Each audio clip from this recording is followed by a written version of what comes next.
पूरी चर्चा में भाग ले रहे हैं। लोकतंत्र का इससे अद्भुत परिदृश्य दूसरा देखना बहुत कठिन है, क्योंकि लोकतंत्र की सबसे बड़ी ताकत है संवाद, अपने विचारों के अभिव्यक्ति। मर्यादा के दायरे में हम अपनी अभिव्यक्ति को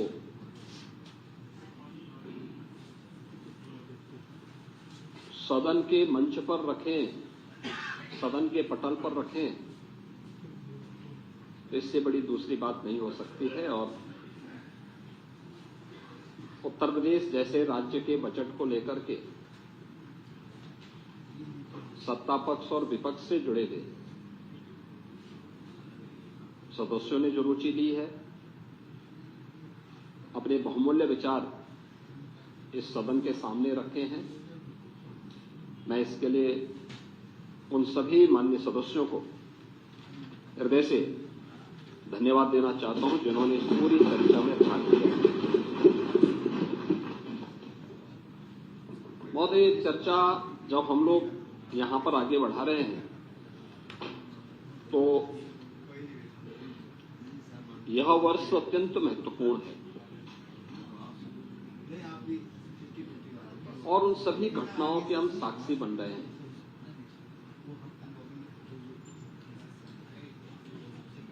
महाकुंभ प्रयागराज आज उत्तर प्रदेश ही नहीं बल्कि देश और दुनिया के हर उस व्यक्ति की मनोमस्तिष्क में छाता हुआ दिखाई दिया है, जो अपने आप में दुनिया की एक यूनिक इवेंट बनकर के लंबे समय तक दुनिया को अपनी ओर आकर्षित करेगा।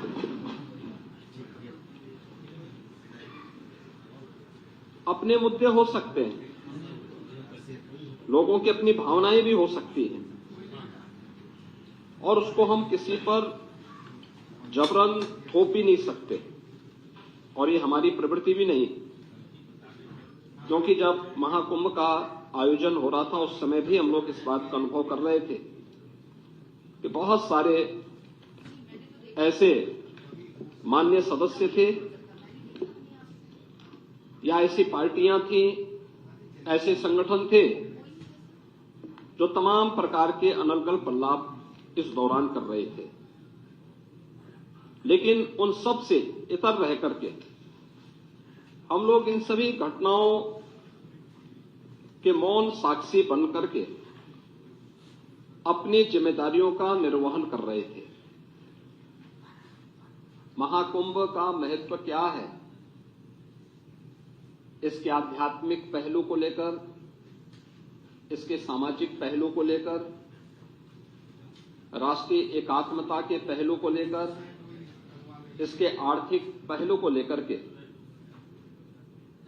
अनेक विचारकों ने, विशेषज्ञों ने अपनी राय रखी और स्वाभाविक रूप से कुंभ के बारे में चर्चा वही कर सकता है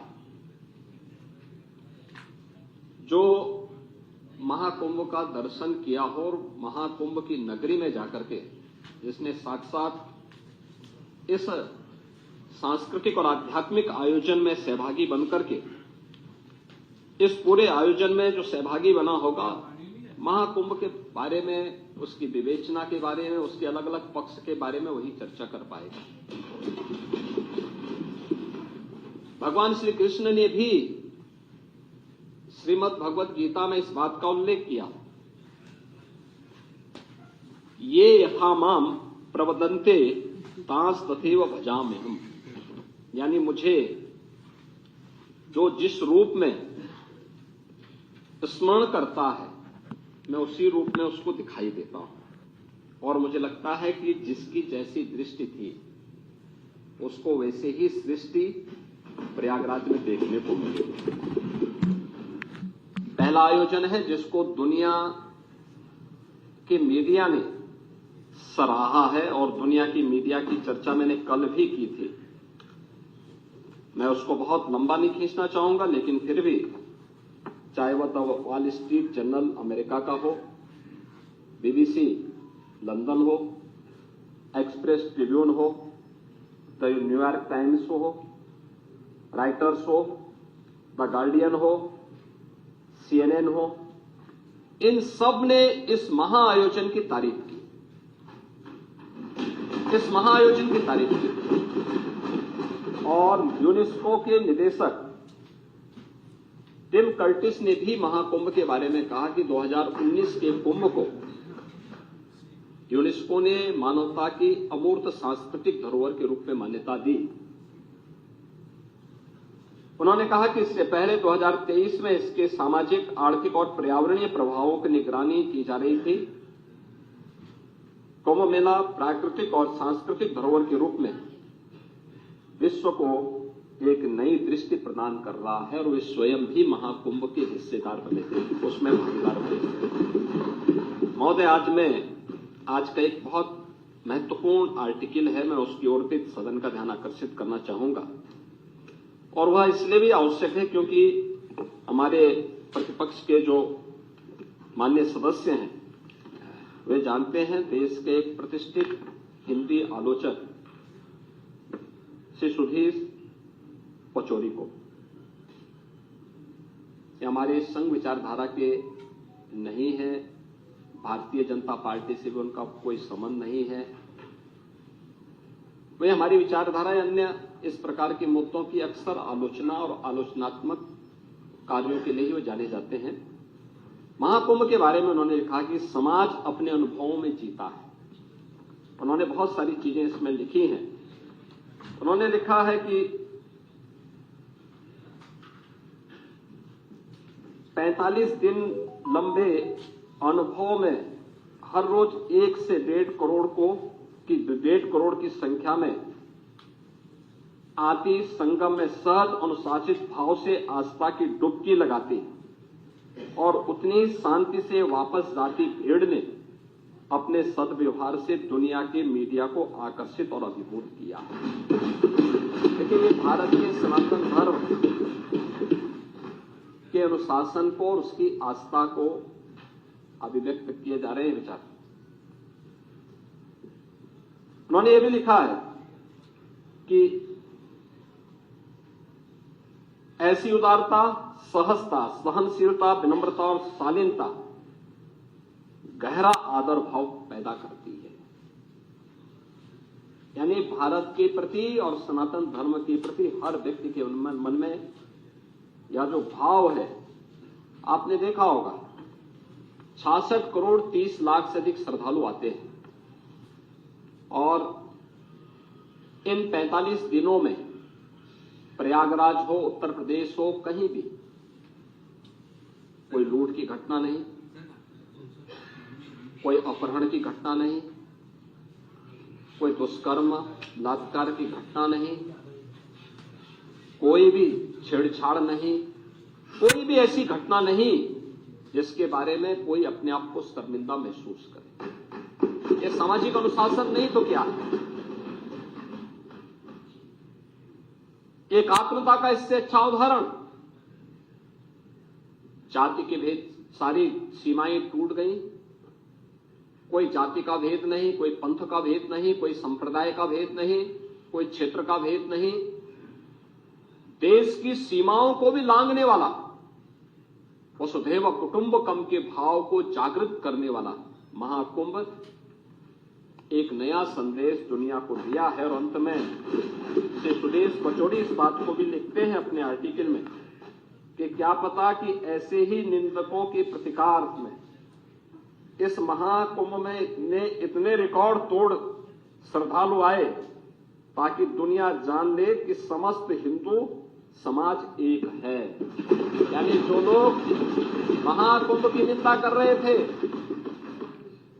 उनके बारे में वो कहते हैं कि जो लोग कभी पॉल्यूशन को लेकर के, कभी व्यवस्था को लेकर के, कभी किसी अन्य झूठी खबर को लेकर के तमाम प्रकार से इस महाकुंभ के आयोजन को किसी न किसी प्रकार से हतोत्साहित करना चाहते थे, लेकिन उन सब निंदकों को मुंहतोड़ जवाब देने के लिए जनता जनार्दन प्रतिकार के रूप में भी वहां पर उपस्थित होती हुई दिखाई दी। उन्होंने कहा कि नहीं, हम सब एक हैं, ताकि दुनिया जान ले कि समस्त हिंदू समाज एक है।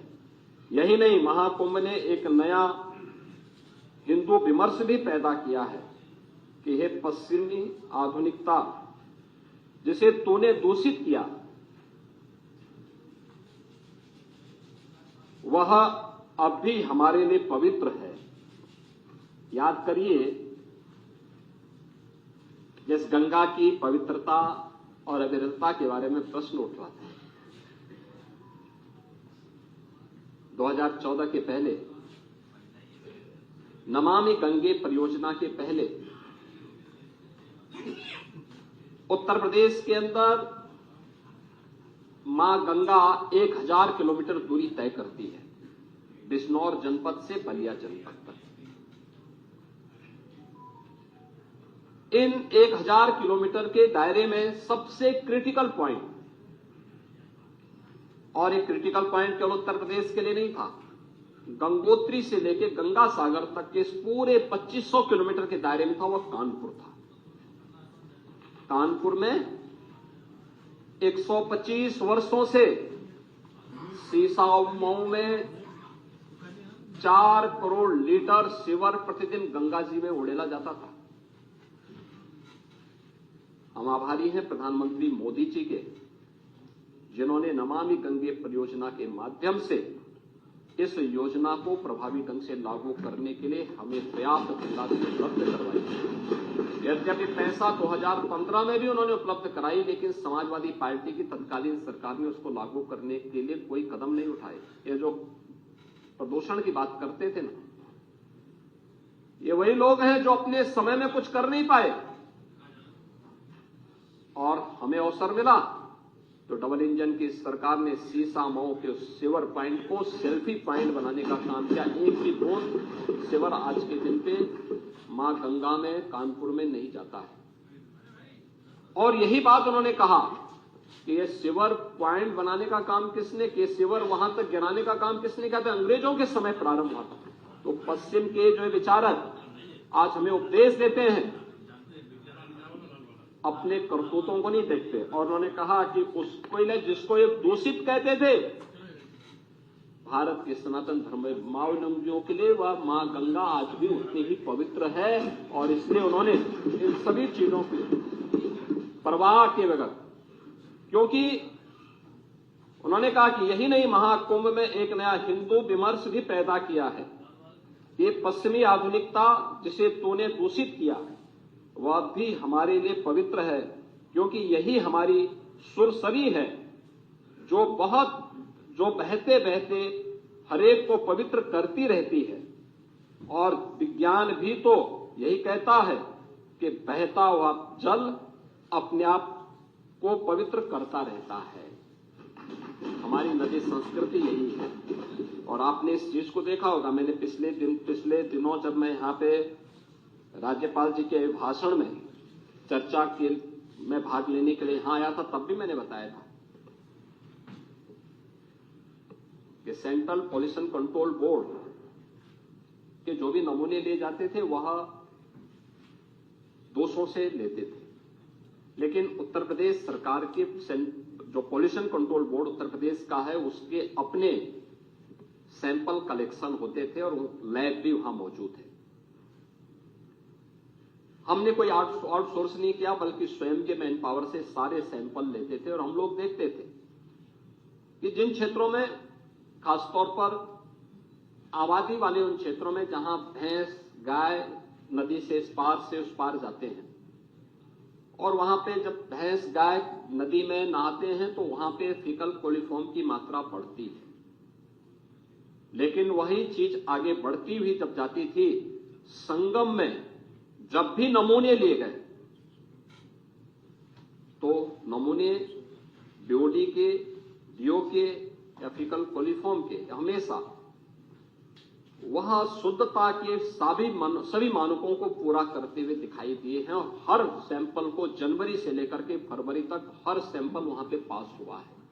ये चीजें क्या दिखाती हैं कि हमारी मां गंगा या हमारी नदी संस्कृति हमेशा अपनी शुद्धता का ध्यान भी स्वयं रखती है, क्योंकि वही तो हमारी जीविका का आधार भी है और हमारे जीवन का आधार भी है। लेकिन आर्थिकी का पक्ष भी महत्वपूर्ण है और हम आभारी हैं प्रधानमंत्री मोदी जी के इस बात को लेकर के कि उन्होंने भारत की विरासत को विकास के साथ जोड़ने के साथ साथ आस्था को आजीविका के साथ जोड़ करके नए नए साधन उपलब्ध करवाए हैं देशवासियों के लिए। 2019 के पहले प्रयाग आपके काशी में कितने श्रद्धालु या टूरिस्ट आ पाते थे, उनकी संख्या सीमित थी और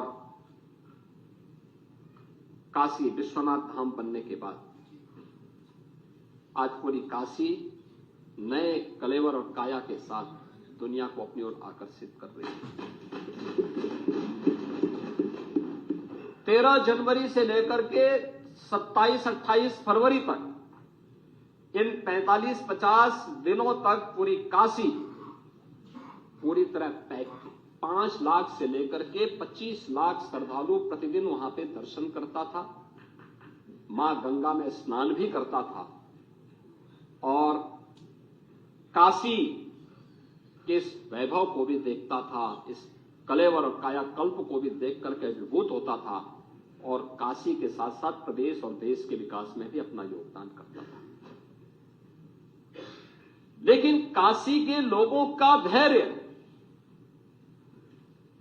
उस दौरान वास्तव में उससे भी ज्यादा अभिनंदन का पात्र है, जिन्होंने 1.5 महीने लगभग 150 दिन तक उनके आने जाने के साधन बंद रहे, लेकिन धैर्य के साथ आतिथ्य सत्कार का एक नया उदाहरण प्रस्तुत किया। ये हमारा काशी है, सबको गले लगाना जानता है। अयोध्या धाम यही दृश्य था। 5 लाख से लेके 15 लाख श्रद्धालु प्रतिदिन अयोध्या धाम में देखने को मिला। उन्होंने सुविधाओं की परवाह नहीं की और वहां के नागरिकों ने भी, वहां के संतों ने भी अपनी सुविधा की परवाह नहीं की। श्रद्धालुओं को सुविधा मिलनी चाहिए, उनके आतिथ्य सत्कार के लिए वे हर समय खड़े रहते थे। मैं इस अवसर पर प्रयागराज के साथ साथ अयोध्या धाम और काशी धाम से जुड़े हुए अपने सभी वहां के नागरिकों का भी हृदय से अभिनंदन करता हूं और उनके प्रति धन्यवाद देता हूं, जिन्होंने धैर्य के साथ इस आयोजन को अपना आयोजन बनाया।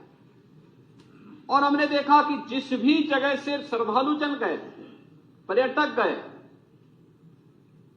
उस जनपद के लोगों ने भी आतिथ्य सत्कार के नए उदाहरण प्रस्तुत किए।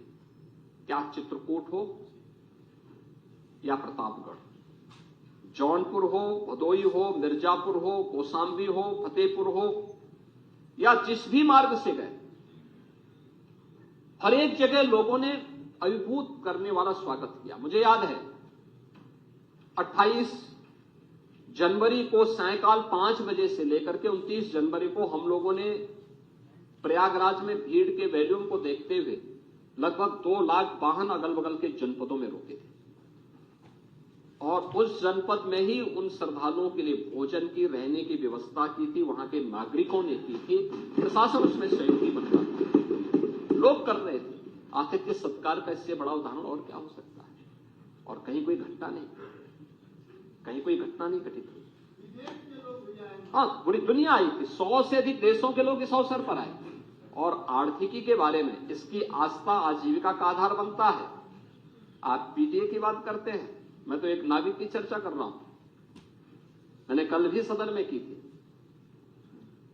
एक नाविक परिवार जिनके पास 130 नौकाओं का बेड़ा है, उन्होंने 13 जनवरी से लेकर के 26 फरवरी के बीच में 30 करोड़ रुपए कमाए हैं एक परिवार ने। आप मुझे बताइए, क्या इतना पैसा कभी कोई कमा सकता था? अभिभूत करने वाला। प्रतिदिन का अगर आप एवरेज देखें तो 50,000 रुपए से लेके 55,000 रुपए का उनका एवरेज था पर डे की एक नाव से कमाई का। तो मुझे पहले इस पे विश्वास नहीं हो रहा था।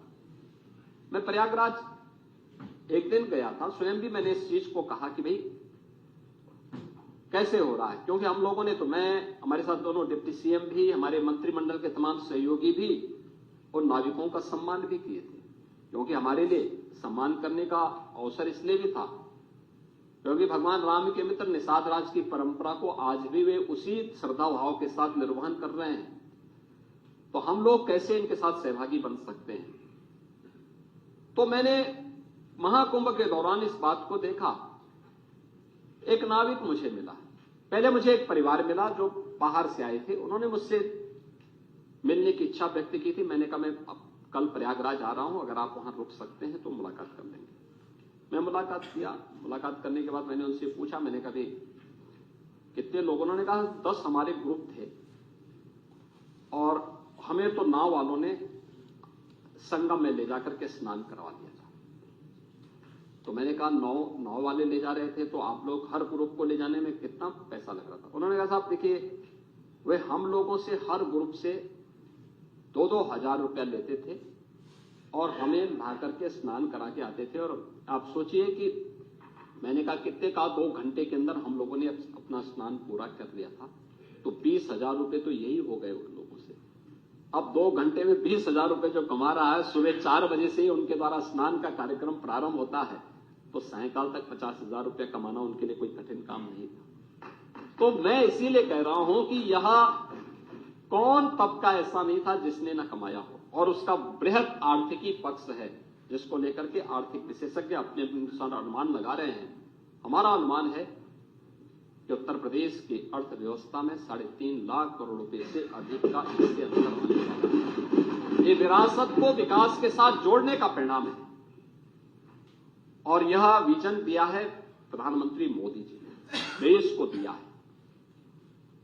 ये केवल उत्तर प्रदेश जो कि उसकी आत्मा है, तो उत्तर प्रदेश में सभी स्थल हैं, इन क्षेत्रों से तो ही रहा है, लेकिन दुनिया, पूरा देश इससे अभिभूत है। दुनिया ने इस महा चमत्कार को देखा है जो महाकुंभ ने दुनिया को दिया है। लेकिन मैं समाजवादी पार्टी से जुड़े हुए मित्रों से कहना चाहता हूं, भारत की विरासत पर आप गौरव की अनुभूति नहीं करते? कम से कम जिनके नाम पे आप राजनीति करते हैं उनके विचारों को ही मान लेते। डॉक्टर राम मनोहर लोहिया ने इस बात को कहा था कि भारत की एकात्मता के 3 आधार हैं, श्री राम, श्री कृष्ण और शिव शंकर, भगवान शिव। जब तक भारत की जनता इन 3 देव महापुरुषों के प्रति श्रद्धा का भाव रखेगी, तब तक भारत को भारत बने रहने से कोई रोक नहीं सकता। दुनिया की कोई ताकत भारत का भाग बनना नहीं कर सकता। डॉक्टर राम मनोहर लोहिया प्रखर समाजवादी थे। वे हमारी विचारधारा से जुड़े हुए नहीं थे, हां, कांग्रेस के विरोधी थे, अपने मुद्दों पर लड़ते थे। आज समाजवादी पार्टी डॉक्टर लोहिया के विचारों से कितनी दूर भाग चुकी है।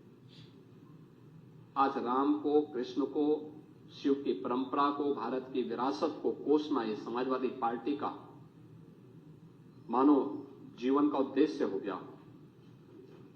और दुर्भाग्य है कि इन्होंने आदर्श किसको माना है? यानी औरंगजेब को। औरंगजेब को अब ये लोग अपना आदर्श मान रहे हैं।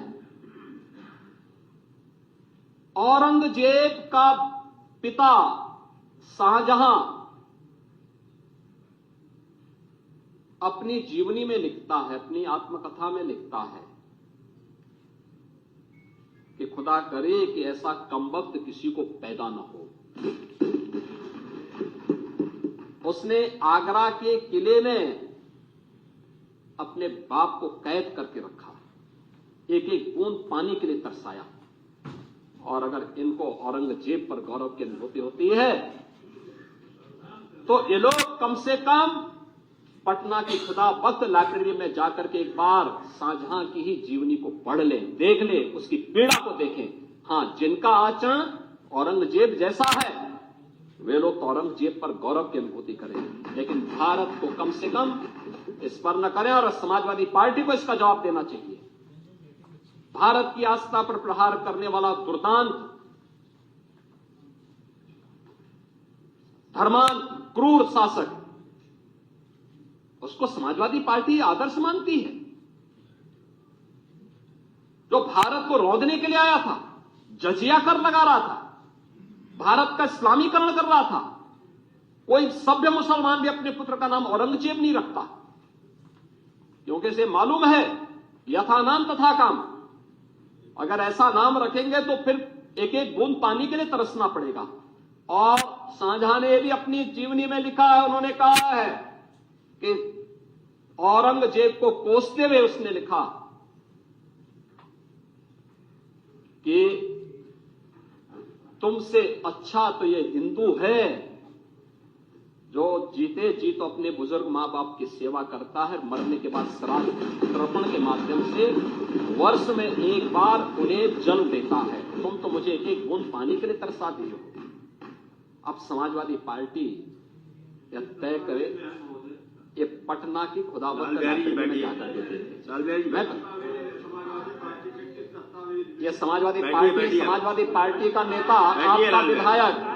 आपका विधायक घोषणा करो ना, उस कमबख्त को निकालो पार्टी से और उसको एक बार यूपी भेज दीजिए, बाकी उपचार हम अपने आप करवा लेंगे। जो व्यक्ति छत्रपति शिवाजी महाराज की परंपरा पर गौरव की अनुभूति करने की बजाय लज्जा महसूस कर रहा हो और औरंगजेब को अपना नायक मान रहा हो, क्या उसको भारत के अंदर रहने का अधिकार होना चाहिए क्या? और समाजवादी पार्टी को इसका जवाब देना चाहिए। एक तरफ आप कुंभ को कोसते रहे और दूसरी तरफ औरंगजेब जैसे दुष्ट और क्रूर धर्मांत मंदिरों को तोड़ने वाले व्यक्ति को, भारत की आस्था को निर्ममता के साथ रौंदने का कार्य करने वाले व्यक्ति को महिमामंडन करते हो। आखिर कौन सी नस ऐसी आपकी दबी हुई है कि आप लोग अपने उस व्यक्ति पर, उस विधायक पर नियंत्रण नहीं कर पा रहे हैं? और इसीलिए मैं कहना चाहता हूं कि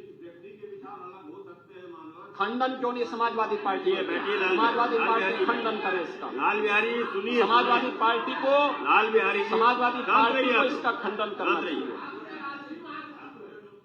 समाजवादी पार्टी को इसका खंडन करना चाहिए और समाजवादी पार्टी को उसको बाहर निकाल देना चाहिए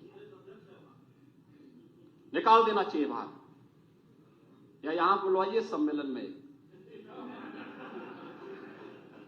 उत्तर प्रदेश तो ऐसे लोगों का उपचार करने में बहुत देरी नहीं करता है। महोदय, यह वर्ष और भी महत्वपूर्ण है।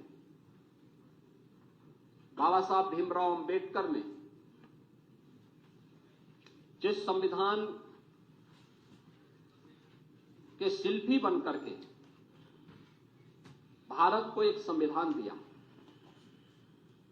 भारत के संविधान को अंगीकार करने का यह अमृत वर्ष भी, अमृत महोत्सव वर्ष भी है। और मैं एक बार और फिर कहूंगा कि समाजवादी पार्टी ने कभी भी एक बार नहीं, 3-3, 4-4 बार इन्हें शासन करने का अवसर मिला, बाबा साहब भीमराव अंबेडकर के नाम पे एक भी संस्था खड़ी नहीं की, बल्कि उनके नाम पर बनी हुई संस्थाओं को नाम हटाने का काम किया। ये लोग संविधान की बात करते हैं, यानी उन्होंने केवल कन्नौज का ही नहीं, सामाजिक न्याय के तमाम पुरोधाओं का नाम मिटाने का काम किया था। संविधान की वो प्रति लेके घूमते हैं। ये पीडीए की बात करते हैं। किस पीडीए की बात कर रहे हैं? आप बाबा साहब भीमराव अंबेडकर के नाम पे कोई संस्था समाजवादी पार्टी ने खड़ी की हो? हम तो कह सकते हैं बीजेपी ने प्रधानमंत्री मोदी जी के नेतृत्व में पंचतीर्थ का निर्माण करा।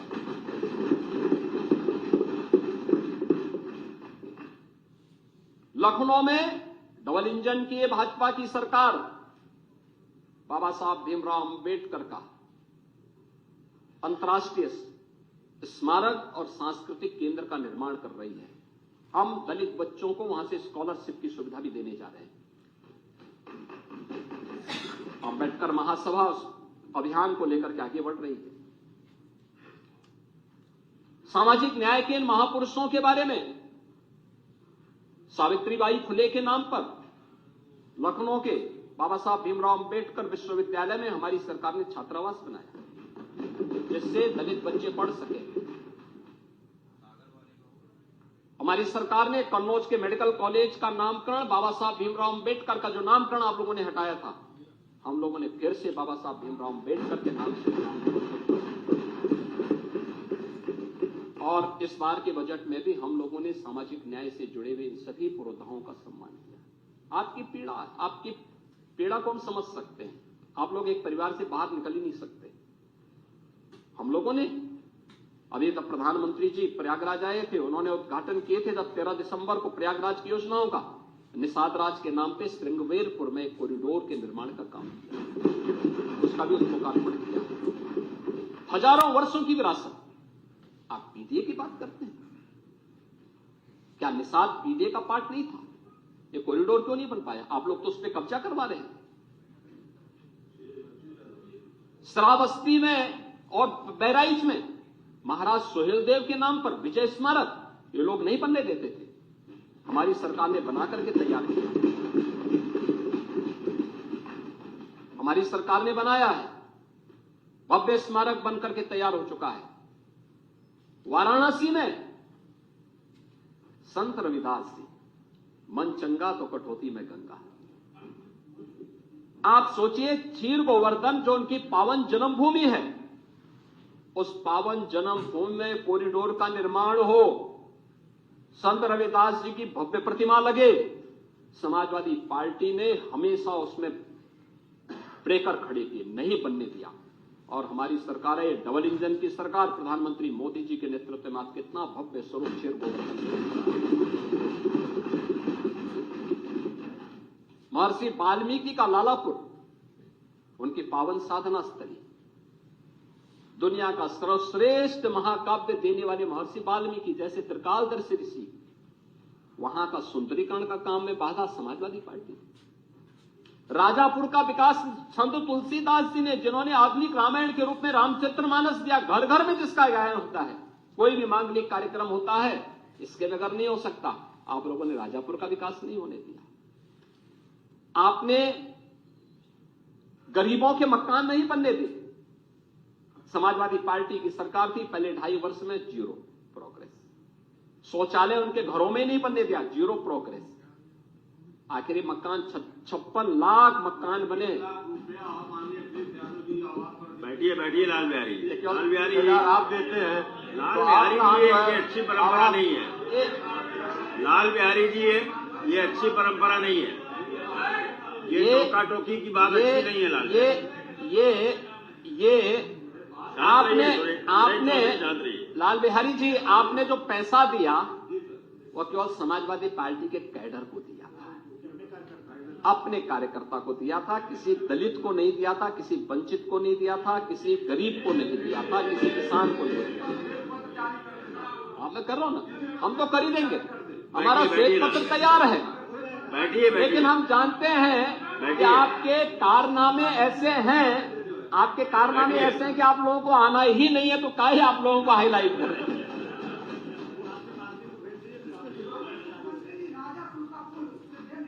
बैठिए डॉक्टर। अरे राजापुर की बात मत करिए, मैं कह रहा हूँ पर्यटन विकास की दृष्टि से आप बैठिए डॉक्टर। अभी हम विकास की चर्चा करने जा रहे हैं महोदय।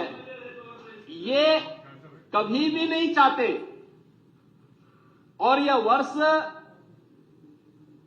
जब हम लोग भारत के संविधान को स्वीकार कर लागू करने का अमृत महोत्सव वर्ष मना रहे, 75 वर्ष पूरे होने के उपलक्ष्य में इस आयोजन को कर रहे हैं, तो बाबा साहब भीमराव अंबेडकर के प्रति कृतज्ञता ज्ञापित करने का वर्ष भी है और प्रधानमंत्री मोदी जी के प्रति आभार व्यक्त करने का, जिन्होंने 26 नवंबर की तिथि को संविधान दिवस के रूप में देशवासियों को दिया।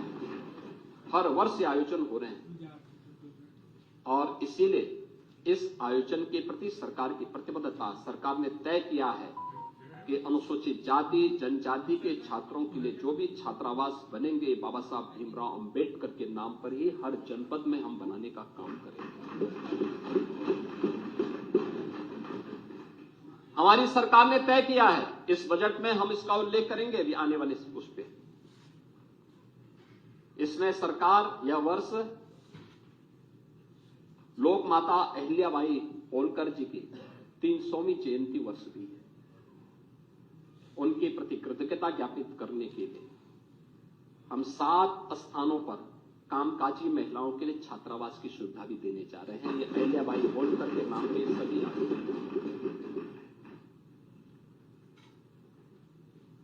पहली बार उत्तर प्रदेश के अंदर यह वर्ष लौह पुरुष सरदार वल्लभ भाई पटेल जी की 150वीं जयंती वर्ष भी।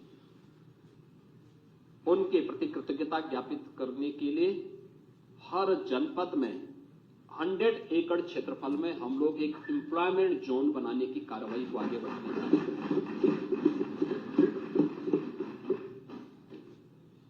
ऐसी अनेक योजनाओं को लेकर आए हैं।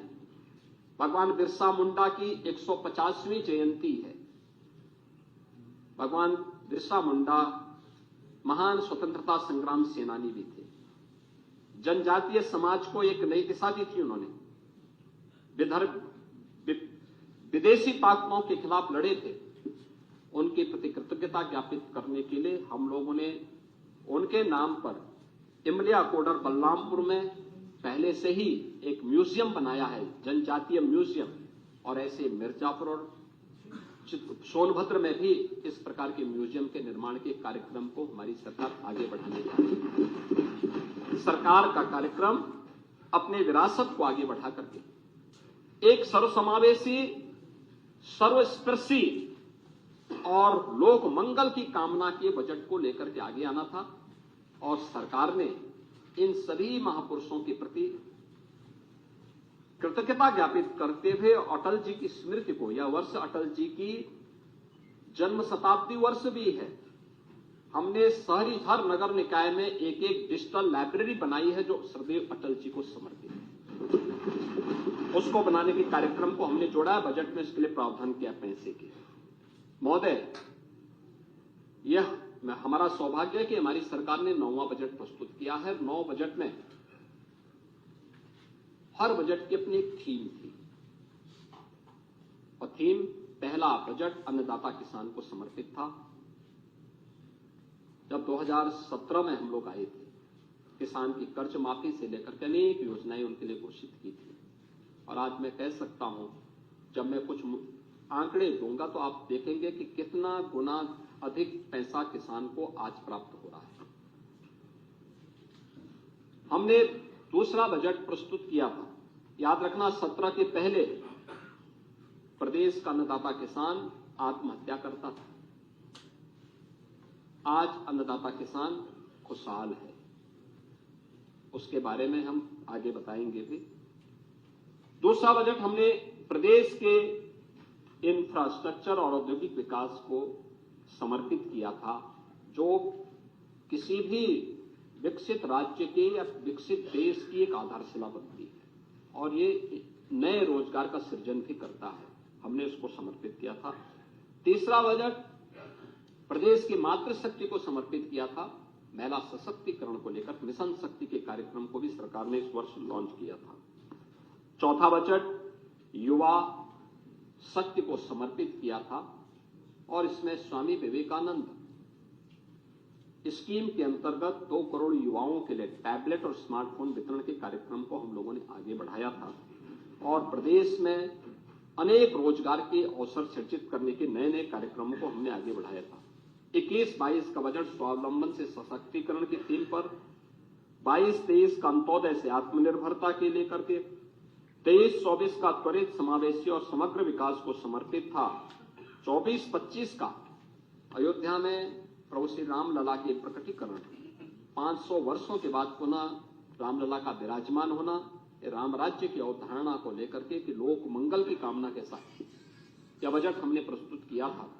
और 25-26 का बजट सर्वे संतु निरामया, इस भाव के साथ वंचित को वरीयता, इस भाव के साथ यह बजट प्रस्तुत किया गया। और महोदय, मुझे बताते हुए प्रसन्नता है कि वंचित को वरीयता, आपने देखा होगा कि सरकार ने जो कदम बढ़ाए, केंद्र में 10 वर्ष में 25 करोड़ लोग गरीबी रेखा से उभरे और प्रदेश में पिछले 8 वर्ष में किए गए प्रयास हैं 6 करोड़ लोगों को गरीबी रेखा से ऊपर उठने में मदद मिली है। बजट में हम लोगों ने अंत्योदय से एक उन्नत अर्थव्यवस्था के रूप में, ईज ऑफ लिविंग से ईज ऑफ डूइंग बिजनेस तक, कृषि से लेकर के गरीब कल्याण तक, आस्था से आजीविका तक, शिक्षा से स्वावलंबन तक, संस्कृति से समृद्धि तक और महिला सशक्तिकरण के संकल्प को हम लोगों ने सम्मिलित करते हुए एक विकसित उत्तर प्रदेश की आधारशिला इसके माध्यम से हम लोग रखेंगे। यह हम लोगों ने इस बजट में इस थीम के साथ काम करना प्रारंभ किया है और इस आधार पर लगभग इस बार का जो हमारा बजट है, जो यहाँ पे माननीय सदस्यों ने अपने भाषण में यहाँ पे कहा होगा कि 8,08,736 करोड़ रुपए का यह बजट हम लोगों ने उत्तर प्रदेश की जनता जनार्दन को समर्पित किया है। इसमें अगर आप देखेंगे 16-17 की तुलना में यह लगभग 2.5 गुना बढ़ा है और 24-25 की तुलना में लगभग 10% अधिक है। बढ़ा हुआ बजट का आकार ये केवल एक व्यय नहीं है, बल्कि अंतिम पायदान पर विकास की पहुंच, उत्तर प्रदेश का इंफ्रास्ट्रक्चर डेवलपमेंट, आम जन के जीवन स्तर को ऊपर उठाने और प्रति व्यक्ति आय को बढ़ाने के साथ साथ आर्थिक विकास को तेज करने की एक ईमानदार प्रतिबद्धता को दोहराने का कार्य कर रहा है। और सरकार ने उन्हीं भावों के साथ इस बजट को प्रस्तुत किया है, जिसमें बहुत सारी चीजें हम लोगों ने इसके माध्यम से दी है, जिसमें सबसे महत्वपूर्ण बात है कि 2,25,000 करोड़ रुपए से अधिक की राशि केवल कैपिटल एक्सपेंडिचर के लिए, यानी कैपिटल एक्सपेंडिचर का मतलब बुनियादी ढांचागत विकास के लिए। ये विकास की गति को तीव्र करता है, अर्थव्यवस्था को सुदृढ़ करता है और रोजगार के अनेक अवसर का सृजन करता है।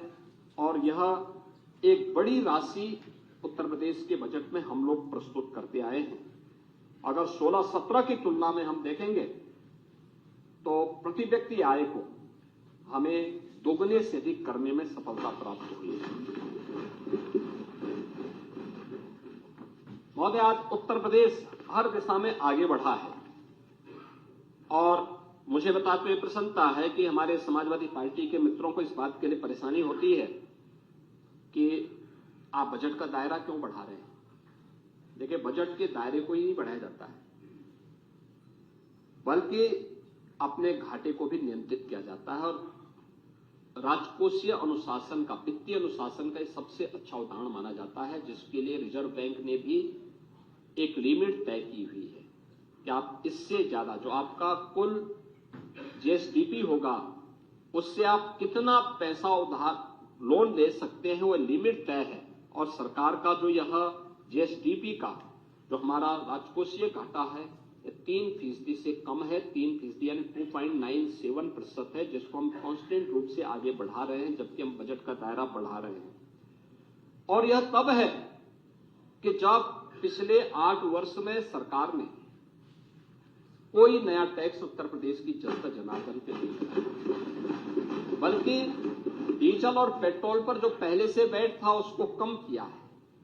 बिना टैक्स बढ़ाए बजट का दायरा बढ़ा देना, बिना टैक्स लगाए इंफ्रास्ट्रक्चर के नए युग में प्रदेशवासियों को पहुंचा देना, यह अपने आप में सरकार की प्रतिबद्धता को दिखाता है, पॉलिटिकल विल पावर को दिखाता है। सरकार ने वो दिखाने का प्रयास किया कि हां, हम भ्रष्टाचार पर प्रहार करेंगे, लीकेजेज को रोकेंगे, और लीकेजेज को रोकने का परिणाम है कि आज हम बजट के दायरे को बढ़ाने में भी सफल हुए हैं। विकास के लिए पैसा दिया है, लोक कल्याण के लिए पैसा दिया है, और हर एक विभाग की आवश्यकताओं की पूर्ति करते हुए सरकार ने इन कार्यक्रमों को आगे बढ़ाने का काम किया है। अरे लाल बिहारी जी, आ रहा हूं। जबरदस्ती लिखवा रहे अच्छा हैं बात अपना नाम आपने आप। कही है, तो अच्छा रोकने वालों को जब अपना नाम क्यों लिखवाते हैं? आपका बजट था 3 लाख करोड़ था, तो आपका जो खर्चा होता था वह भी 60 से 65% तक ही मात्र खर्च हो पाता था। आप उसको पीएलए में डालते थे, जिससे अगले बार फिर उसमें लूट हो सके। हमने पीएलए की स्कीम बंद करवाई। हमने कहा ये वापस राजकोष में जाएगा। और याद रखना, आज बजट का दायरा 8 लाख करोड़ से ऊपर का पहुंच चुका है, और ये खर्चा 31 मार्च तक ये खर्चा हो जाएगा। आप ये मान के चलिए कि यह जो खर्चा होगा ये 75 से लेकर 80% और कभी कभी 90% तक ये खर्चा होता है। ये वापस नहीं होता है, फिर उसकी एसएनडी पहले से तैयार रहती है, उस पैसे को उनको वापस किया जाता है। विकास के लिए पैसे की कमी आज के दिन पे नहीं है। आपके समय में नहीं होता था कि 100 करोड़ का कोई मार्ग सैंक्शन कर लो और 1 रुपया देते थे। आप मुझे बताओ, हैं? इन्हीं के नाम पे। यानी हमें 17 में आने के समय आते, जब हम लोग आए थे, तो पहले वर्ष हजारों करोड़ रुपए आपकी सरकार के पाप को भरने पे ही हमें खर्च करना पड़ा था, एक रुपया। आप मुझे बताओ, 1 रुपया, और 1 रुपये में इनका गिट्टी बालू वहां गिर गया था ठेका हथियाने के लिए। यानी ये लोग मजाक बना रहे थे उत्तर प्रदेश को, लेकिन आज ऐसा नहीं हो सकता। पिछले 8 वर्ष में जो ट्रांसपेरेंसी लेके आए हैं, हां, कार्य में औपचारिकताओं को पूर्ण करने में समय लगेगा, लेकिन कार्य पूरा होगा। कार्य पूरा होने की गारंटी है। उस पूरा होने की गारंटी के साथ आज काम हो रहा है। महोदय, नीति आयोग ने उत्तर प्रदेश को अपने राजकोषीय अनुशासन को बनाए रखने के लिए देश के अंदर अग्रणी राज्यों की श्रेणी में रखा है कि यह उत्तम उदाहरण है। देखिए, 25 करोड़ की आबादी है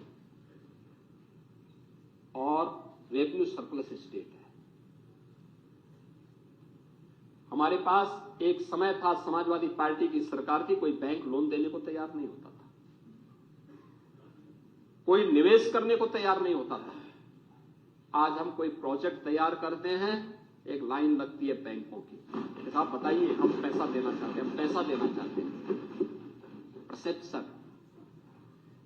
एक समय आप था लाल बिहारी जी, अगर आप 17 के पहले देश के अंदर किसी होटल या किसी धर्मशाला में जाते उत्तर प्रदेश के नाम पर और आजमगढ़ के नाम पे, तो कभी कमरा ही नहीं मिलता था। लेकिन आज ऐसा स्थिति नहीं। आज तो आप कहीं जाएंगे, उत्तर प्रदेश के नाम पे, समाजवादी पार्टी का नाम मत बोलना, उत्तर प्रदेश के नागरिक हैं, हर व्यक्ति आपको सम्मान की निगाहों से देखेगा। ये परसेप्शन है। आपने कहां छोड़ा था, ये सरकार कहां लेके गई। आप लोगों ने सम्मान डुबो दिया था। उत्तर प्रदेश का यही कहना चाहते हैं, 17 के पहले लाल बिहारी, उत्तर प्रदेश का कोई सम्मान नहीं था। मैं आपको बताऊं, नहीं, पूरी बात सुन लीजिए, पूरी बात सुनिए, पूरी बात सुनिए, अरे पूरी नहीं, बात। ये सच्चाई है।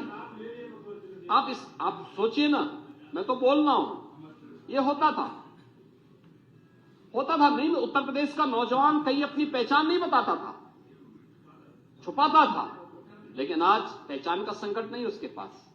आज जाता है, लोग उत्तर प्रदेश के नाम से उसका सम्मान करते हैं और बोलते हैं, अच्छा उत्तर प्रदेश से, सामने पहुंचने वाले का चेहरा खिलता है।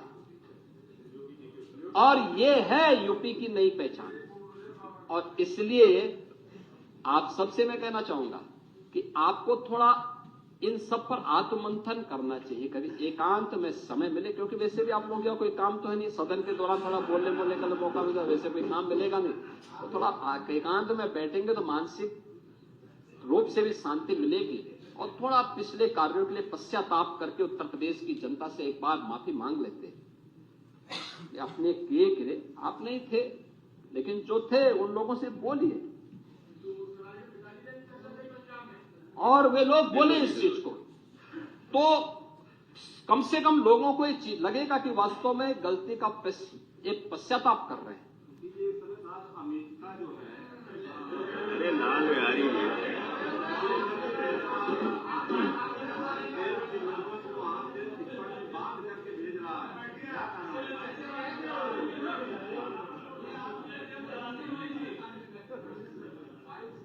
सभापति जी,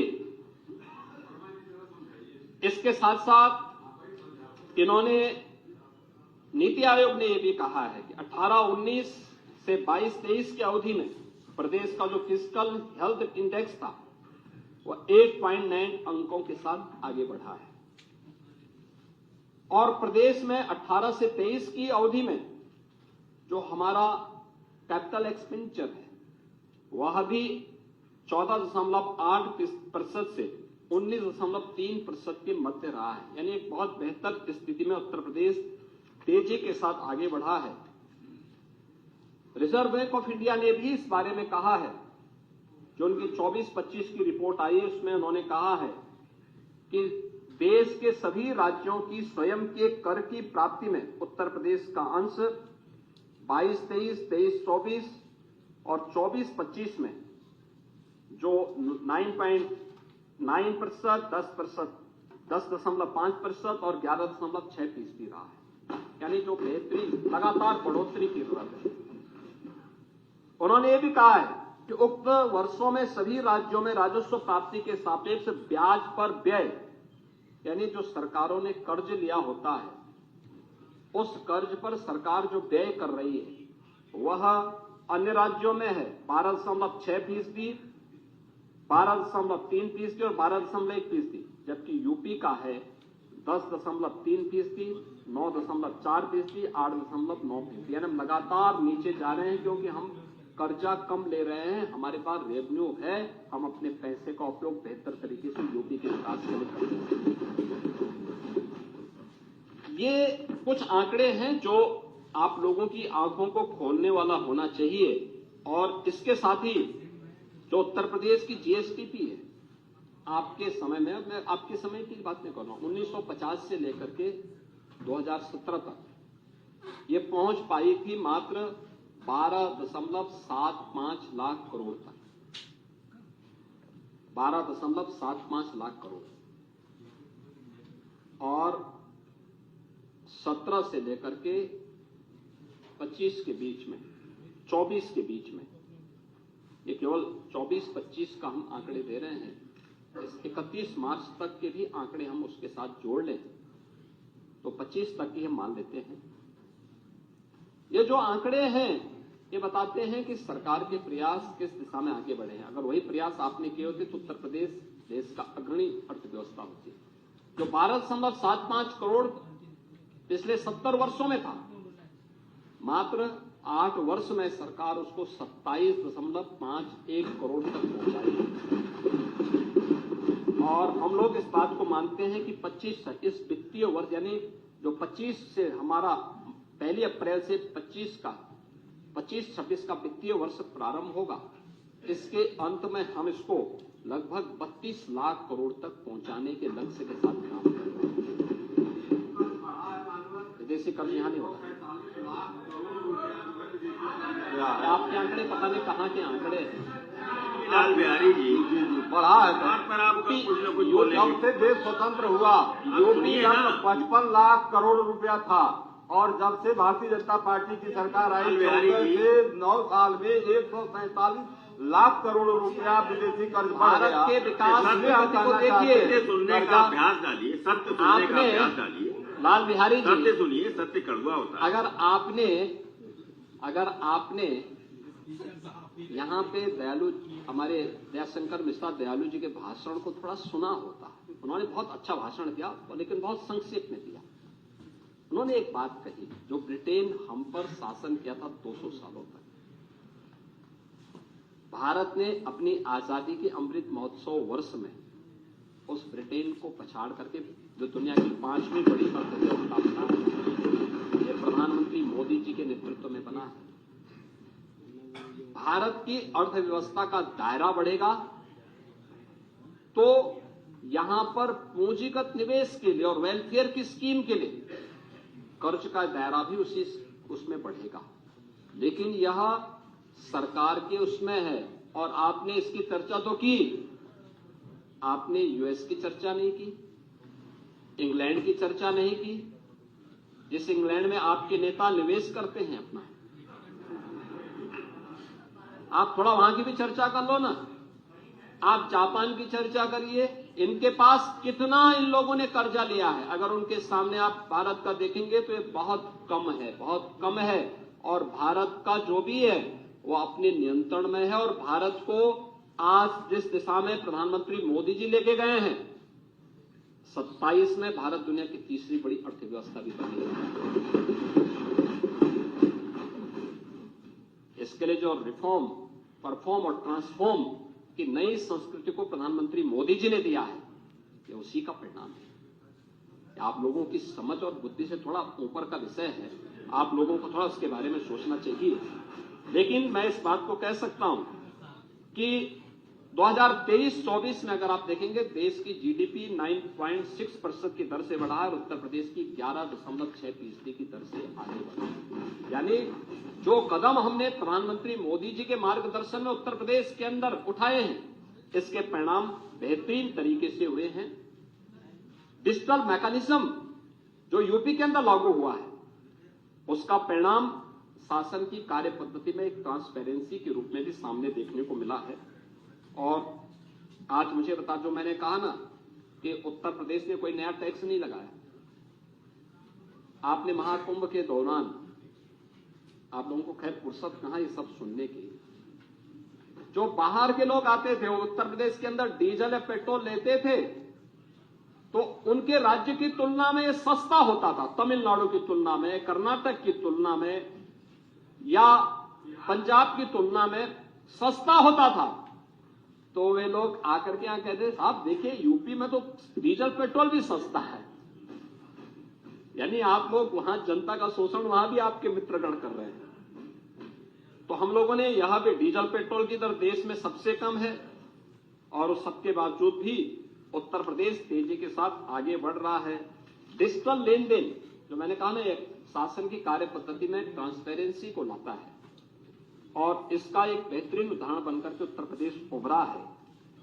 2017-18 में केवल 122.84 करोड़ का डिजिटल ट्रांजैक्शन हुआ था, और अगर 24-25 के दौरान हम इसको देखेंगे तो यह है 1024.41 करोड़ का डिजिटल ट्रांजैक्शन, कई गुना बढ़ा है। और यूपी में डिजिटल लेन देन अपनाने में पूरे देश में नंबर 1 पर है, और इसमें से आधे से अधिक तो केवल यूपीआई के माध्यम से ही हुए हैं। इसके लिए बैंक की शाखाएं खोली गई, 20,416 बैंक की शाखाएं हैं, 4,932 बैंक मित्र हैं, 18,000 से अधिक 18,747 एटीएम है, 4,40,000 से अधिक बैंकिंग केंद्र हैं जो वहां पर लोगों को सुविधाएं उपलब्ध करवा रहे हैं। डीबीटी के माध्यम से लाभार्थियों तक सीधे पैसा पहुंचाने में भी उत्तर प्रदेश नंबर 1 पर है। अगर हम 11 विभागों के 207 योजनाओं की धनराशि को देखेंगे तो इसमें से 113 केंद्रीय योजनाएं और 94 राज्य सेक्टर से जुड़ी हुई योजनाएं हैं, जिसके माध्यम से 9 करोड़ यानी 24-25 में 9 करोड़ 8 लाख से अधिक लोगों को 1,11,637 करोड़ रुपए का भुगतान सीधे उनके अकाउंट में गया है। ये योजनाओं की बात कर रहा हूं मैं, एग्रीकल्चर और अन्य सेक्टर की बात नहीं किया। इस दौरान उत्तर प्रदेश ने एफडीआई को भी, ये फॉरेन डायरेक्ट इन्वेस्टमेंट को भी यहां आमंत्रित करने में सफलता प्राप्त की है, और जिसमें अप्रैल 2000 से लेकर के 2017 तक कुल 3,303 करोड़ रुपए का एफडीआई यूपी के अंदर आया था, और 17 से 24 के बीच में यह आया है 14,008 करोड़ रुपए से अधिक का, यानी आपसे कई गुना। जो आप 17 वर्ष में नहीं कर पाए वह काम उससे कई गुना यहाँ पे इन्वेस्टमेंट उत्तर प्रदेश इन 8 वर्ष में लाने में सफल हुआ है। बैंकिंग तंत्र की जो मैं बात कर रहा था, अर्थव्यवस्था को एक नई गति देता है, उसकी रीढ़ के रूप में काम करता है। निवेश और ऋण देने में इसकी एक बड़ी भूमिका होती है, उसमें एक स्पीड देता है। और उत्तर प्रदेश के बैंक में 16-17 तक पैसा जमा होता था मात्र 12,75,000 करोड़ का, और 24-25 में यही राशि बढ़कर के गई है 29,66,000 करोड़ रुपए आज जमा पिछले सत्र में जमा हुआ है उत्तर प्रदेश के बैंकों में। सीडी रेशो जो छोटे यानी बैंकों के द्वारा लोन उपलब्ध कराया जाता है, क्रेडिट डेबिट का जो रेशियो यूपी के अंदर है, जितना पैसा हम जमा करते थे कितना प्रतिशत होता था, यहाँ पे लोन दिया जा रहा है, या मात्र 43-44% 2017 तक था, आज ये बढ़कर के 61% हुआ है। ये दिखाता है कि उत्तर प्रदेश एक अच्छी दिशा में आगे बढ़ा है, कदम आगे बढ़ाए हैं सरकार ने, और सरकार के सभी चीजें दिखती हैं।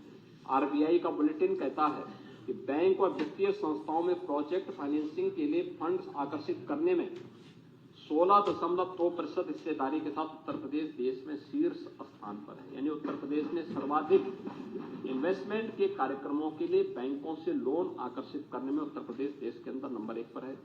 प्रधानमंत्री जनधन योजना में उत्तर प्रदेश देश में नंबर 1 पर, प्रधानमंत्री सुरक्षा बीमा योजना में उत्तर प्रदेश नंबर 1 पर, अटल पेंशन योजना में देश में नंबर 1 पर, प्रधानमंत्री जीवन ज्योति बीमा योजना में उत्तर प्रदेश द्वितीय नंबर पर, पीएम स्वनिधि योजना में सर्वाधिक स्ट्रीट वेंडर को लोन दिलाने में उत्तर प्रदेश नंबर 1 पर, और आयकर रिटर्न भरने वालों की संख्या भी प्रदेश के अंदर बढ़ी है। आज के दिन पर पूरे देश के अंदर 7,40,00,000 लोग आयकर रिटर्न भरते हैं, और उत्तर प्रदेश में 71,65,000 लोग आज के दिन पर इनकम टैक्स उपलब्ध करते हैं, अपना आईटीआर जमा करते हैं। ऐसे ही प्रदेश के अंदर अन्य सेक्टर में भी काफी वृद्धि हुई है। और आपने रोजगार की बात की, तो मैं आपको बताना चाहूंगा कि समाजवादी पार्टी के समय में प्रदेश का जो बेरोजगारी दर थी वह 17% थी, आज वह 3% है। इसका मतलब रोजगार का सृजन हुआ है, और अनेक अवसर पर यह कार्यक्रम आ रहा हूं, उसमें भी आ रहा हूं, आप चिंता मत करिए, आ रहा हूं। चलो मैं दोनों जगह का साहस रखिए, मैं दोनों जगह सुनने का साहस रखिए। देखिए, आपका एक उदाहरण मैं और बताता हूं।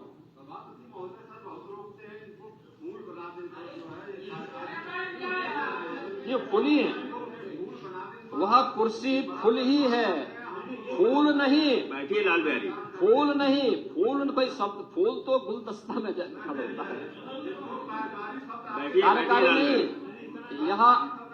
यह शब्द कार्यकारी। लाल बिहारी जी बैठिए, लाल बिहारी। आप लाल बिहारी जी, नहीं, आप लाल बिहारी जी, आप जो है लगता है कि अभी भी अपने तरदर्थ पद से उभर नहीं पाए। ये विसंगति आपके साथ लगता है जीवन भर चलनी है, और आपके कारण न जाने कितने तदर्थ शिक्षकों का के साथ अन्याय हुआ है। और वित्तविहीन आप हमेशा ही आपको वित्तविहीन ही रहना है।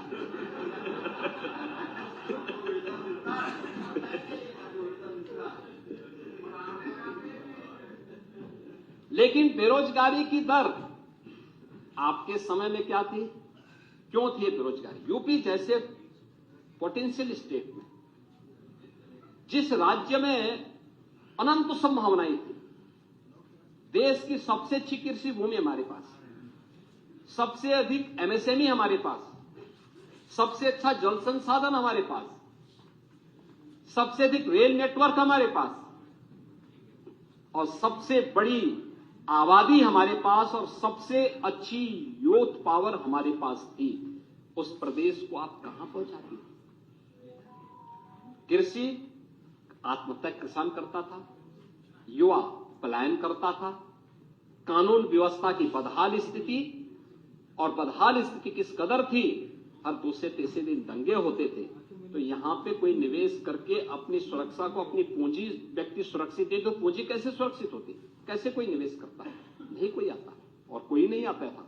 और इसीलिए आपके समय में क्या क्या गुल खिलाए जाते थे, कारनामे देखो ना, आप लोग तो अपने कारनामों से परेशान हैं कि समाजवादी पार्टी की सरकार में बेरोजगारी भत्ते को देने के लिए 20 करोड़ रुपया बेरोजगारी भत्ता बांटने के लिए 15 करोड़ रुपए समारोह में खर्च कर डाले।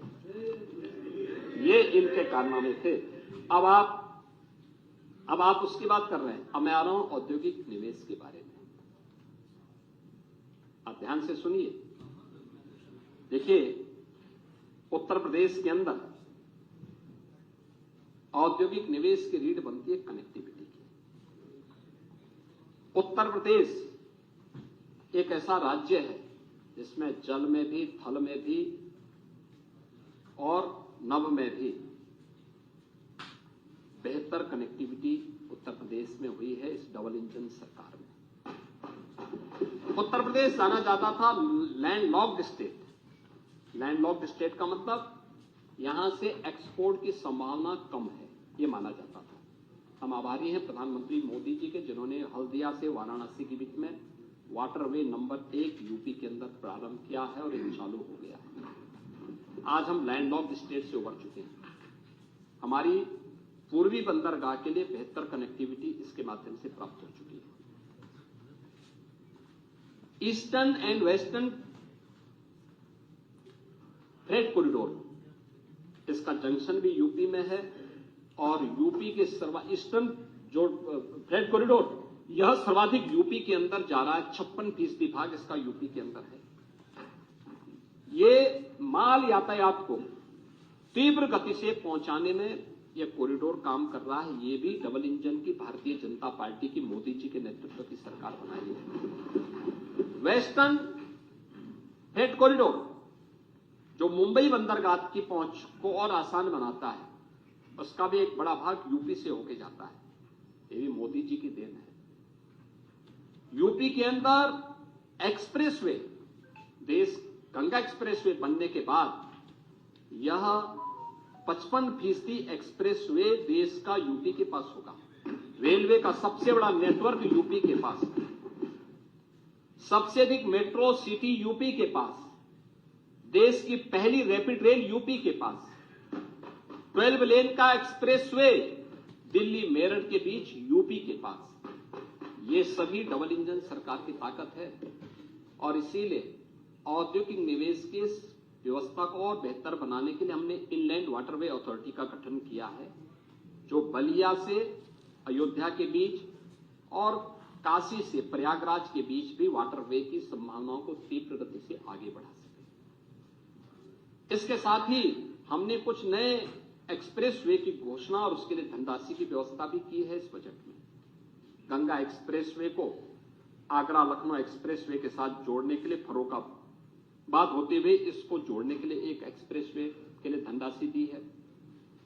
हमने गंगा एक्सप्रेसवे को मिर्जापुर मां विंध्यवासिनी धाम से होते हुए भदोई, काशी, चंदौली होते हुए गाजीपुर को जोड़ने के लिए, पूर्वांचल एक्सप्रेसवे को चंदौली और सोनभद्र शक्तिनगर तक जोड़ने के लिए, गंगा एक्सप्रेसवे को प्रयागराज से चित्रकूट तक बुंदेलखंड एक्सप्रेसवे के साथ जोड़ने और इसी गंगा एक्सप्रेसवे को मेरठ से हरिद्वार के बीच में गंगा के पैदल जो भी उसमें आएंगे, अलाइनमेंट तय होने के बाद हमारी तो हार्दिक इच्छा है कि इसमें सुख तीर्थ भी आए और विदुरकुटी भी इसमें शामिल हो, क्योंकि दोनों हमारे पौराणिक तीर्थ हैं, भारत की विरासत के प्रतीक हैं।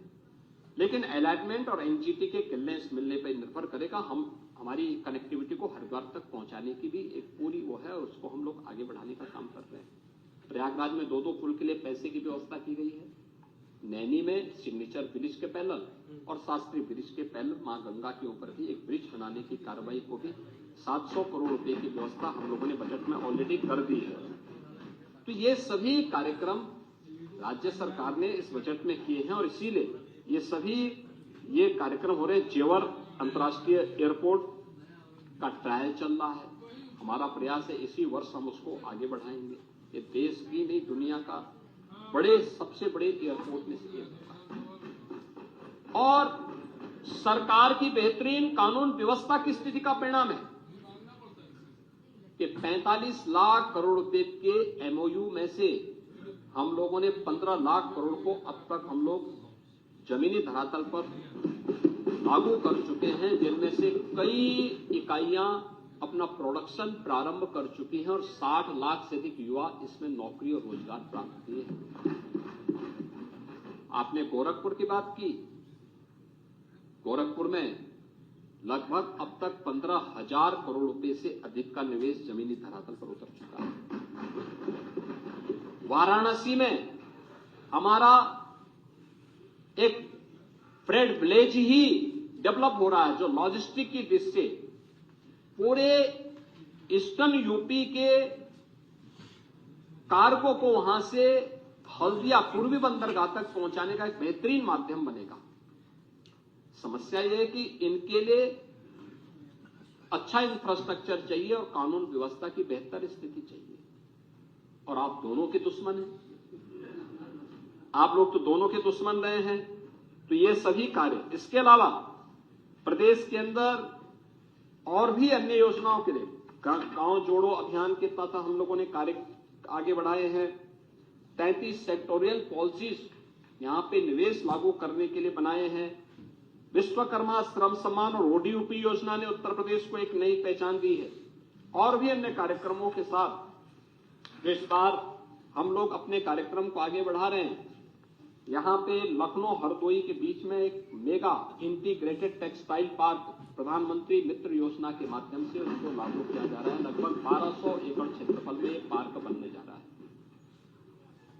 इसके साथ ही अन्य तमाम स्कीम यहां पे लागू की गई हैं, और सरकार ने इस बजट में घोषणा की है कि 10 जनपदों में संत कबीर दास जी के नाम पे टेक्सटाइल पार्क की एक नई स्कीम, 2 जनपदों में संत रविदास जी के नाम पे लेदर पार्क की स्कीम को भी प्रदेश सरकार ने बजट में धनराशि की व्यवस्था की है।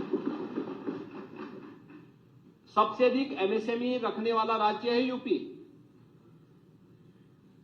96 लाख एमएसएमई यूनिट यूपी के पास है, और केवल रजिस्ट्रेशन पर 5 लाख की सुरक्षा बीमा प्रदान करने वाला राज्य अकेले यूपी है देश के अंदर। हमने वो भी व्यवस्था की है, और इसीलिए राज्य सरकार के द्वारा जो एक ईमानदार पहल की गई, चाहे वो ईज ऑफ डूइंग बिजनेस के लिए निवेश मित्र पोर्टल के माध्यम से निवेशकों के लिए, निवेश सारथी पोर्टल के माध्यम से एमओयू मॉनिटरिंग के लिए, और चाहे प्रोडक्ट जब कोई यूनिट अपना प्रोडक्शन प्रारंभ करती है तो सरकार के द्वारा इंसेंटिव वितरण करने के लिए भी हम लोगों ने जो मैकेनिज्म तैयार किया है वह हर एक व्यक्ति को अपनी ओर आकर्षित करता है। और इसीलिए आज ये उत्तर प्रदेश जो कभी देश के विकास का एक ब्रेकर माना जाता था, आज वो भारत की इकोनॉमी का एक ब्रेक थ्रू के रूप में लोग इसको स्मरण कर रहे हैं कि यह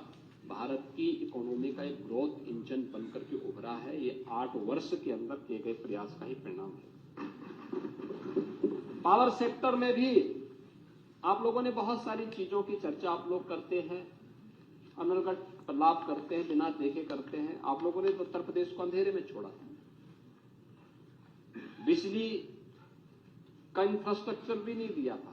ट्रांसफार्मर चल जाता था तो महीनों और कभी कभी तो सप्ताह तक एक जनपद में एक सप्ताह आएगी, एक दिन में एक सप्ताह रात्रि को, और वो भी पूरी लाइट नहीं होती थी और चंदा इकट्ठा होता था। आज तो ऐसी स्थिति नहीं, आज तो समान रूप से बिजली मिल रही है। और प्रदेश के अंदर न केवल पावर प्रोडक्शन हमने बढ़ाया है बल्कि यहाँ की खपत को ही बढ़ाया। 16,000 मेगावाट बिजली की खपत हो पाती थी मात्र 17 तक, आज वह पीक सीजन में 33,000 मेगावाट तक पहुंच गई है, क्योंकि समान रूप से वितरण हो रहा है। हम लोगों ने तो कोई जाति नहीं देखी, कोई क्षेत्र नहीं देखा, कोई अन्य नहीं देखा। पूरे प्रदेश के अंदर जिला मुख्यालय, तहसील मुख्यालय, ग्रामीण क्षेत्र 3 प्रकार की कैटेगरी तय करके सबको सुविधाएं दी। ग्रीन एनर्जी बने, कार्बन उत्सर्जन को कम किया जा सके, इसके लिए भी हम लोगों ने अनेक पर्यावरण की दृष्टि से इसके लिए अनेक प्रयास प्रारंभ किए और सरकार के द्वारा बनाए गए जो प्रयास हैं उसमें सरकार के द्वारा जो प्रयास प्रारंभ हुए उसके अच्छे परिणाम प्रारंभ हुए हैं और अयोध्या अब एक सोलर सिटी के रूप में डेवलप हो रही है।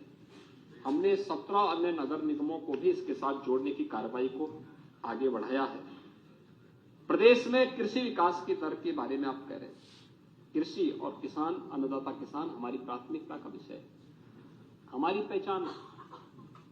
हमारा अन्नदाता किसान जब पसीना बहाता है तब देश का पेट भरता है। अन्नदाता किसान की मेहनत का परिणाम है कि उत्तर प्रदेश खाद्यान्न उत्पादन में देश के अंदर नंबर 1 पर है और आज 16-17 में जो 8.6% की किसान जो विकास दर थी, कृषि विकास दर थी, आज वह लगभग 14% तक पहुंचा है। महोदय, इसके साथ ही उत्तर प्रदेश में हमारी सरकार ने आने के साथ ही जो कार्यक्रम उठाए थे, कर्ज माफी के कार्यक्रम के साथ ही प्रधानमंत्री फसल बीमा योजना, प्रधानमंत्री किसान सम्मान योजना, प्रधानमंत्री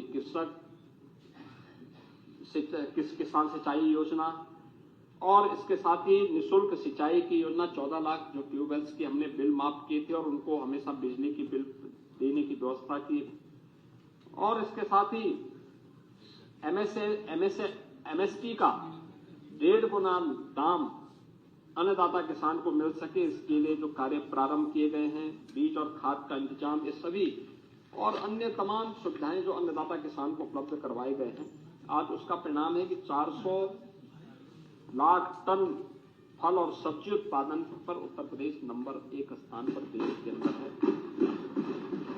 16-17 में जो खाद्यान्न का कुल उत्पादन उत्तर प्रदेश में होता था वह कुल 557 लाख मीट्रिक टन होता था, आज वह बढ़कर के लगभग 667.39 लाख मीट्रिक टन तक पहुंचा है, यानी 20% आगे बढ़ा है।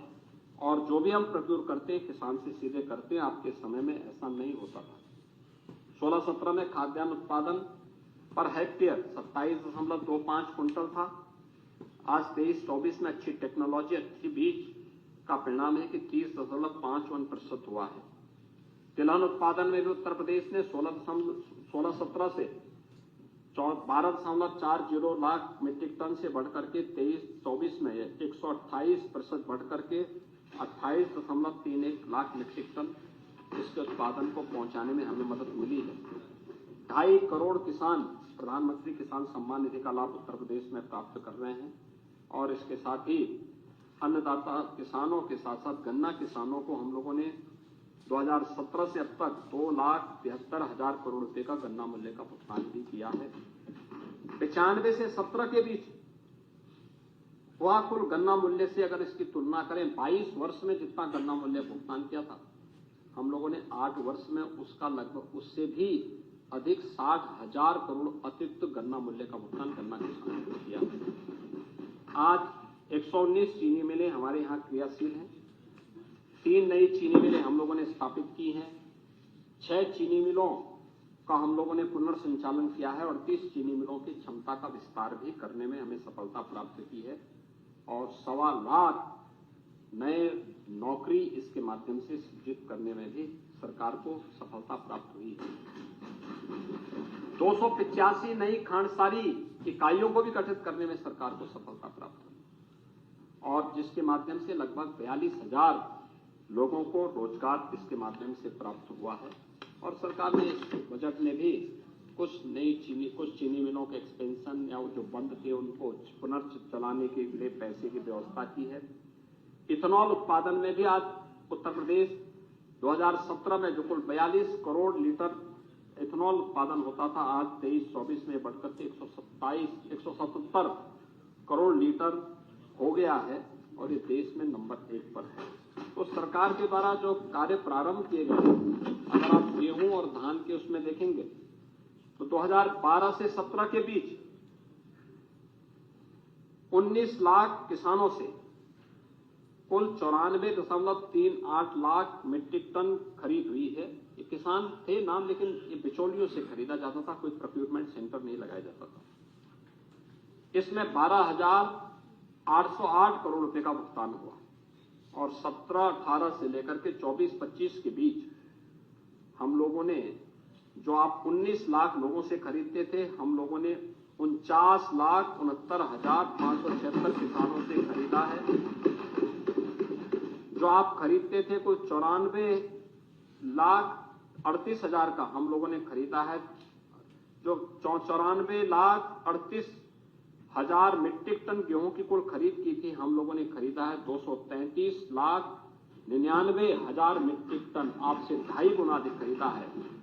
और किसानों को गन्ना मूल्य का भुगतान किया है 43,424 करोड़, यानी 3.5 गुना अधिक भुगतान गन्ना किसान को उन अन्नदाता किसानों के खाते में किया गया है।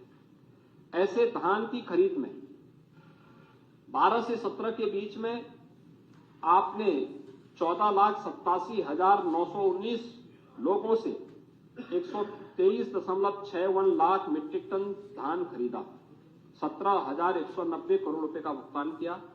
17-18 से 2024-25 के बीच हम लोगों ने 69,82,716 किसानों से आपसे 5 गुना अधिक, यानी एक खरीद हुई है। 456,86,000 मीट्रिक टन, यानी 3 गुना अधिक धान खरीद की गई और 88,746 करोड़ से अधिक भुगतान, यानी 5 गुना से अधिक भुगतान किया गया।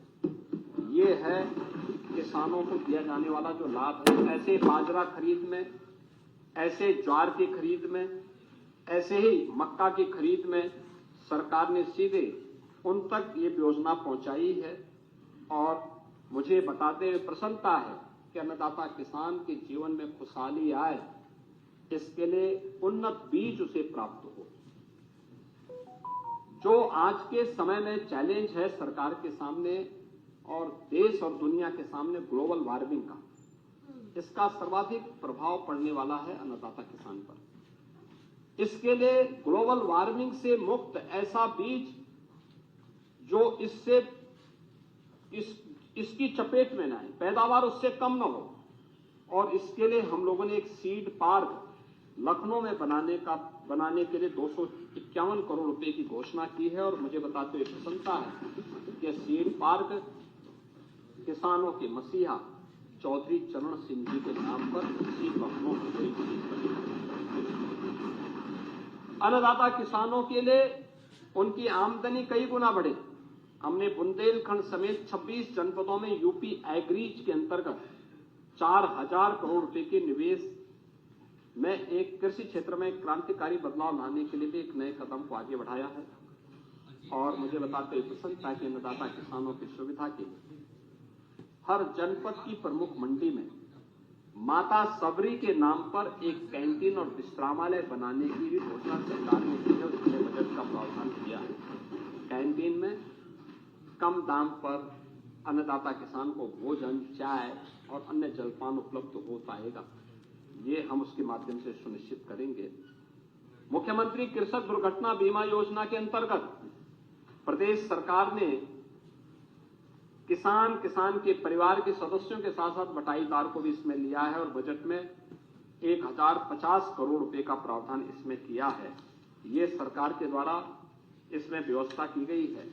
और आप लोग बार बार निराश्रित गोवंश की चर्चा करते हैं, तो मैं आपको बता देना चाहता हूं कि ये जो निराश्रित गोवंश है यह सरकार का नहीं है, ये आप ही लोगों का है जो दूध पी करके सड़कों पे छोड़ते हैं और सड़कों पे छोड़ करके फिर इसके लिए सरकार को कोसते हैं।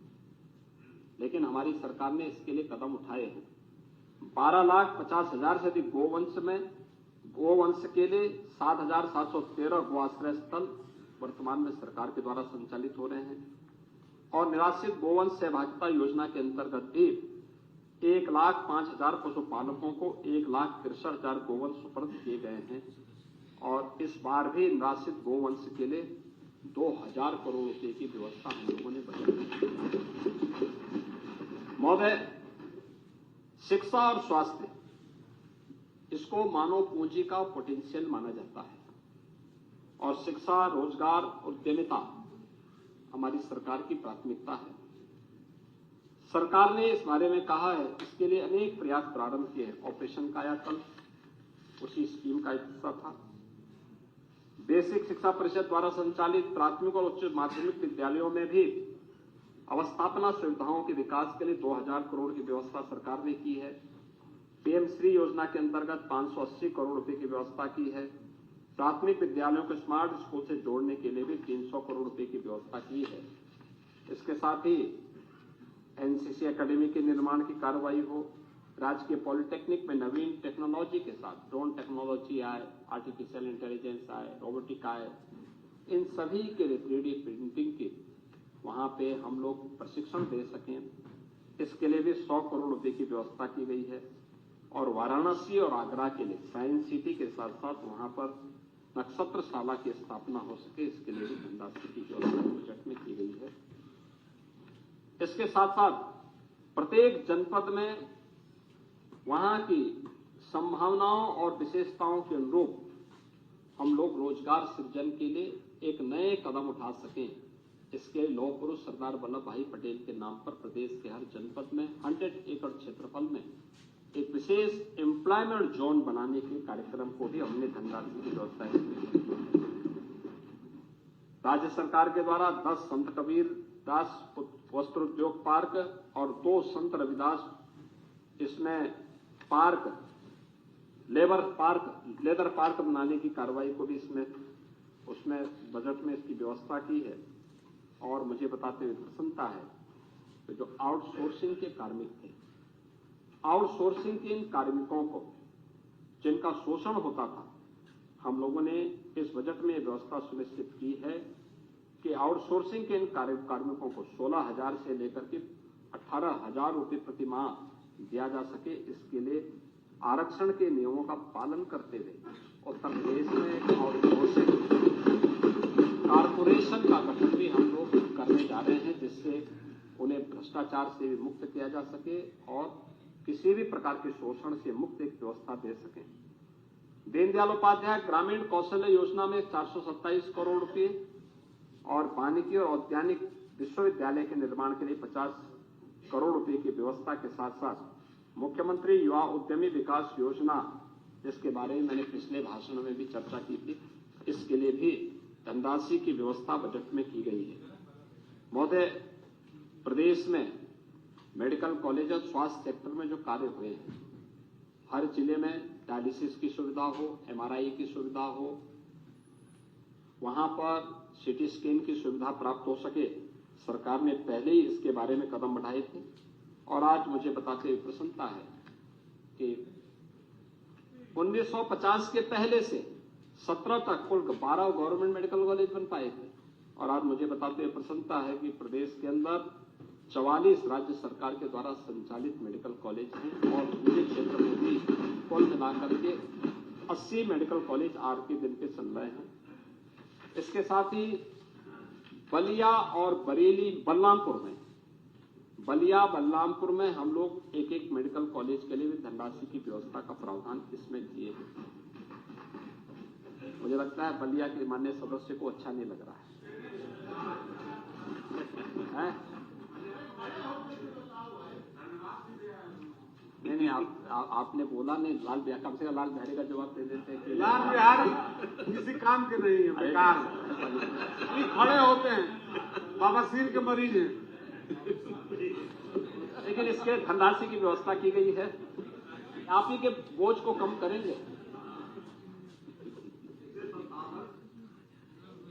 सब कुछ नहीं है सर, संसाधन जो है इसमें बढ़ा दिए जाए, मानवर मशीनें नहीं। मेडिकल कॉलेज अपने आप में फुल फ्लेज संस्थान होता है और सभी प्रकार की सुविधाओं से युक्त होता है और सरकार उस दिशा में कदम बढ़ा रही है।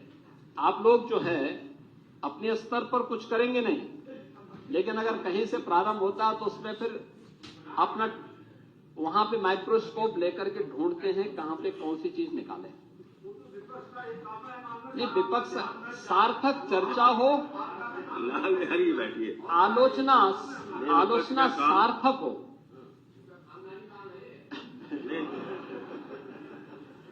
पॉजिटिव काम भी है विपक्ष का। महोदय, नगर विकास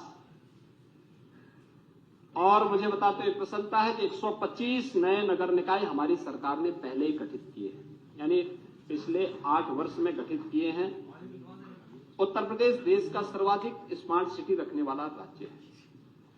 10 केंद्र सरकार के द्वारा और 7 स्टेट सेक्टर ने भी स्मार्ट सिटी बनाए हैं और गौतम बुद्ध नगर जनपद को हम अगर जोड़ लें तो 18 सिटी आज के दिन पे स्मार्ट सिटी के साथ साथ सेफ सिटी भी हैं और ITMS के साथ भी जुड़ी हुई हैं।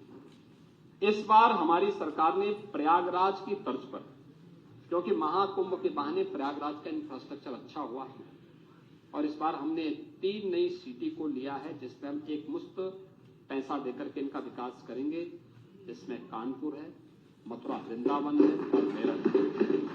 इनको हम लोग एक मुश्त पैसा दे करके प्रयागराज की तर्ज पर, प्रयागराज को मॉडल बना करके उस तर्ज पर हम इसको आगे विकसित करने जा रहे हैं। इसके लिए व्यवस्था की गई है और मुझे बताते हुए प्रसन्नता है कि सभी जनपदों के, यानी जहां पे म्युनिसिपल कॉर्पोरेशन नहीं है उनसे छोड़ करके बाकी, जैसे विंध्यवासिनी धाम हो गया, जैसे प्रतापगढ़ हो गया, सुल्तानपुर हो गया, या फिर अन्य सभी जनपद जहां पे बस्ती हो गया, महाराजगंज हो गया, कुशीनगर, देवरिया, जिला मुख्यालय जो भी है, इन जिला मुख्यालयों की नगर निकाय को भी स्मार्ट सिटी को डेवलप करने के लिए धनराशि की व्यवस्था हम लोगों ने इस योजना में की।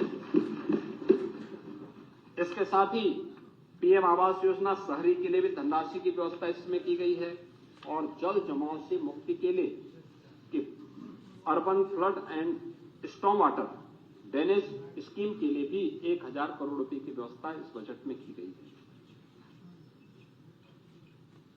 देश के अंदर पहली रैपिड रेल दिल्ली गाजियाबाद के बाद अब मेरठ तक ये पूरी जून तक पूरी हो जाएगी।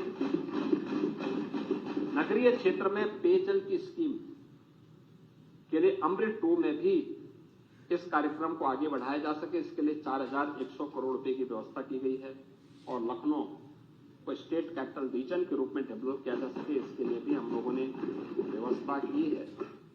मुख्यमंत्री green road infrastructure development scheme के अंतर्गत भी 800 करोड़ रुपए की व्यवस्था इस बजट में की गई है। ग्रामीण विकास सेक्टर में भी प्रत्येक ग्राम पंचायत में उत्सव भवन का निर्माण हो। शादी ब्याह, मांगलिक कार्यक्रम या कोई बैठक, कोई अन्य कार्यक्रम करने हो, इसके लिए एक आयोजन का स्थल बने, इसके लिए धनराशि की व्यवस्था की जा रही है। PM आवास योजना में ग्रामीण क्षेत्र में 36 लाख से अधिक आवासों का निर्माण अब तक हो चुका है और इसके साथ ही इस बार भी 4882 करोड़ और मुख्यमंत्री आवास योजना में 1200 करोड़ रुपए की व्यवस्था की गई है। हर ग्राम पंचायत में डिजिटल लाइब्रेरी की स्थापना हो, 454 करोड़ रुपए की व्यवस्था भी इसके लिए की गई है। अंत्येष्टि स्थलों के लिए 244 करोड़, ग्रामीण स्टेडियम के लिए 125 करोड़ और पंचायत पुरस्कार के लिए 85 करोड़ के साथ ही प्रदेश ने ग्रामीण सड़क योजना के लिए भी 1088 करोड़ रुपए की व्यवस्था की है। और इसके अलावा प्रदेश में सरकार ने यह भी तय किया है, आशा, आंगनबाड़ी, ANM, होमगार्ड, PID जवान, गांव चौकीदार, शिक्षा मित्र, बेसिक शिक्षा विभाग के निदेशक, अनुबंधित कार्मिक, इन सबको सरकार आयुष्मान भारत या मुख्यमंत्री जन आरोग्य योजना में 5 लाख रुपए की स्वास्थ्य बीमा का कवर किया। महोदय, इसके साथ ही सरकार ने पर्यटन विकास के लिए भी अनेक कार्यक्रम किए हैं। मैंने पहले भी बताया, विरासत और विकास का अद्भुत संगम, आस्था भी आजीविका और अर्थव्यवस्था का आधार बन सकती है। ये महाकुंभ प्रयागराज ने एक नया रास्ता दिखाया है दुनिया को। पहले माना जाता था कि आस्था का विषय ये व्यक्तिगत विषय है, इससे अर्थव्यवस्था कमजोर होती है, लेकिन प्रयागराज कुंभ ने कहा है नहीं, अर्थव्यवस्था को मजबूती के लिए सबसे सशक्त माध्यम, और हमने देखा है ना 7,500 करोड़ खर्च किया और बदले में प्रदेश को 3.5 लाख करोड़ रुपए का लाभ प्राप्त हुआ। और इसीलिए सरकार ने इस बार प्रदेश में पर्यटकों की संख्या की दृष्टिगत ध्यान रखने के लिए जो व्यवस्था की है, अयोध्या में पर्यटन सुविधाओं के लिए भी 150 करोड़, मथुरा वृंदावन में 100 करोड़ रुपए इसके अतिरिक्त भी व्यवस्था की है। बांके बिहारी मंदिर और मथुरा वृंदावन कॉरिडोर के विकास के लिए 150 करोड़ रुपए की व्यवस्था की है। मिर्जापुर में भी हम लोगों ने 200 करोड़ रुपए की व्यवस्था की है। नैमिषारण्य में पर्यटन विकास के लिए 100 करोड़ और वेद विज्ञान केंद्र के निर्माण के लिए भी 100 करोड़ रुपए और चित्रकूट के विकास के लिए भी हमने धनराशि की व्यवस्था के साथ ही प्रदेश के अंदर हर प्रमुख उस स्थल को जो वहां का प्रमुख आस्था का केंद्र है, पर्यटन विकास के दिशा से आगे बढ़ा करके हम लोग उत्तर प्रदेश में आस्था और अर्थव्यवस्था को सुदृढ़ करने का काम करेंगे। सरकार इस दिशा में आगे बढ़ रही है। सामाजिक सेक्टर में आज के दिन पर ये डबल इंजन की सरकार 1 करोड़ 4 लाख से अधिक निराश्रित महिला, वृद्धजन और दिव्यांग जनों को 12,000 रुपए सालाना पेंशन की सुविधा उपलब्ध करवाने का काम कर रही है। महोदय, हम लोगों ने इस बजट में 250 करोड़ रुपए की व्यवस्था की है जीरो पॉवर्टी के लिए। जीरो पॉवर्टी के लक्ष्य को प्राप्त करने के लिए 17 प्रकार की स्कीम को कन्वर्जन के माध्यम से उस परिवार को देने, और जो किसी स्कीम में नहीं आता उसके लिए अतिरिक्त पैसे की व्यवस्था। इससे पहले सरकार ने मुसहर, बनटांगिया, थारू, कोल, सहरिया, गौड़, चेरो, इन सभी बुक्सा, इन सभी जातियों को इसके माध्यम से 100% आच्छादित करने का काम किया है। और अब जो नए सर्वे किए गए इसमें पहले चरण में 13,57,000 परिवार आच्छादित हो रहे हैं। इन्हें 100% सैचुरेशन के लक्ष्य तक पहुंचाने के लिए सरकार प्रतिबद्ध है, और उसके लिए सरकार ने जीरो पॉवर्टी के लिए भी 250 करोड़ रुपए की व्यवस्था पहले चरण में की है। आप लोग बड़ा जो है प्रोपोगंडा करते हैं। निराश्रित महिला पेंशन आपके समय में मात्र मिल पाती थी 9,66,706 निराश्रित महिलाओं को, और आज हम दे रहे हैं 34,14,000 निराश्रित महिलाओं को। वृद्धावस्था पेंशन आपके समय में मिलता था 36,52,607 को, हमारे समय में मिल रहा है 60,99,900 को। दिव्यांगजन पेंशन आपके समय में मिलता था 8,75,942 को, हमारे समय में मिल रहा है 11,03,739 को। कुष्ठावस्था पेंशन आपके समय में मिलती थी 4,765 लोगों को, और हमारे समय में मिल रही है 12,361 लोगों को। और दूसरा अंतर है, आप पैसा देते थे कुल 300 रुपया, हम दे रहे हैं 1,000 रुपया। वृद्ध और सख्त व्यक्तियों के लिए भी, ऐसे नागरिकों के लिए भी सुविधा उपलब्ध कराने के लिए सरकार ने एक कृष्णा कुटीर के नाम पे वृंदावन में जो भी ऐसी निराश्रित महिलाएं होंगी, जो परिवार के लोग जिनको देखभाल नहीं कर पाते हैं या असहाय हैं, निराश्रित हैं, कोई भी देखभाल करने वाला नहीं, उनको वहां पे हम लोग रखते हैं और 2,500 रुपए उन्हें हर महीना भी उपलब्ध कराते हैं, और लॉजिंग, फूडिंग सब कुछ फ्री है। ऐसी 1,000 महिलाओं के लिए हम लोगों ने व्यवस्था की है, और प्रदेश के अंदर 4 अन्य स्थानों पर उसके निर्माण के लिए धनराशि की है। इसके अलावा बुजुर्ग माँ बाप को भी, भाई कोई औरंगजेब कोई पैदा हो ही गया तो अपने बाप को वह कैद न करे, उन बुजुर्गों के लिए ओल्ड एज होम के निर्माण के लिए भी धनराशि की व्यवस्था हम लोगों ने की है। महोदय, अनुसूचित जाति जनजाति के सभी छात्रों को स्कॉलरशिप के साथ साथ शुल्क प्रतिपूर्ति करने का काम केंद्र और राज्य सरकार मिलकर के करती है।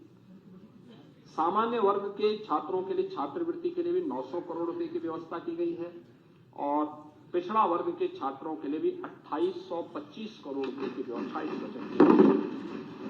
ये छात्रवृत्ति व्यवस्था उन सभी छात्रों के लिए की गई है।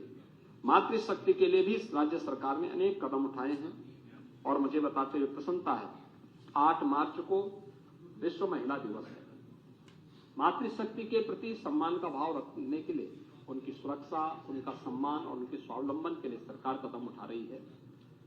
राज्य ग्रामीण आजीविका मिशन के अंतर्गत 96 लाख से अधिक महिलाएं ऐसी हैं जो आर्थिक स्वावलंबन के पथ पर अग्रसर हुई है।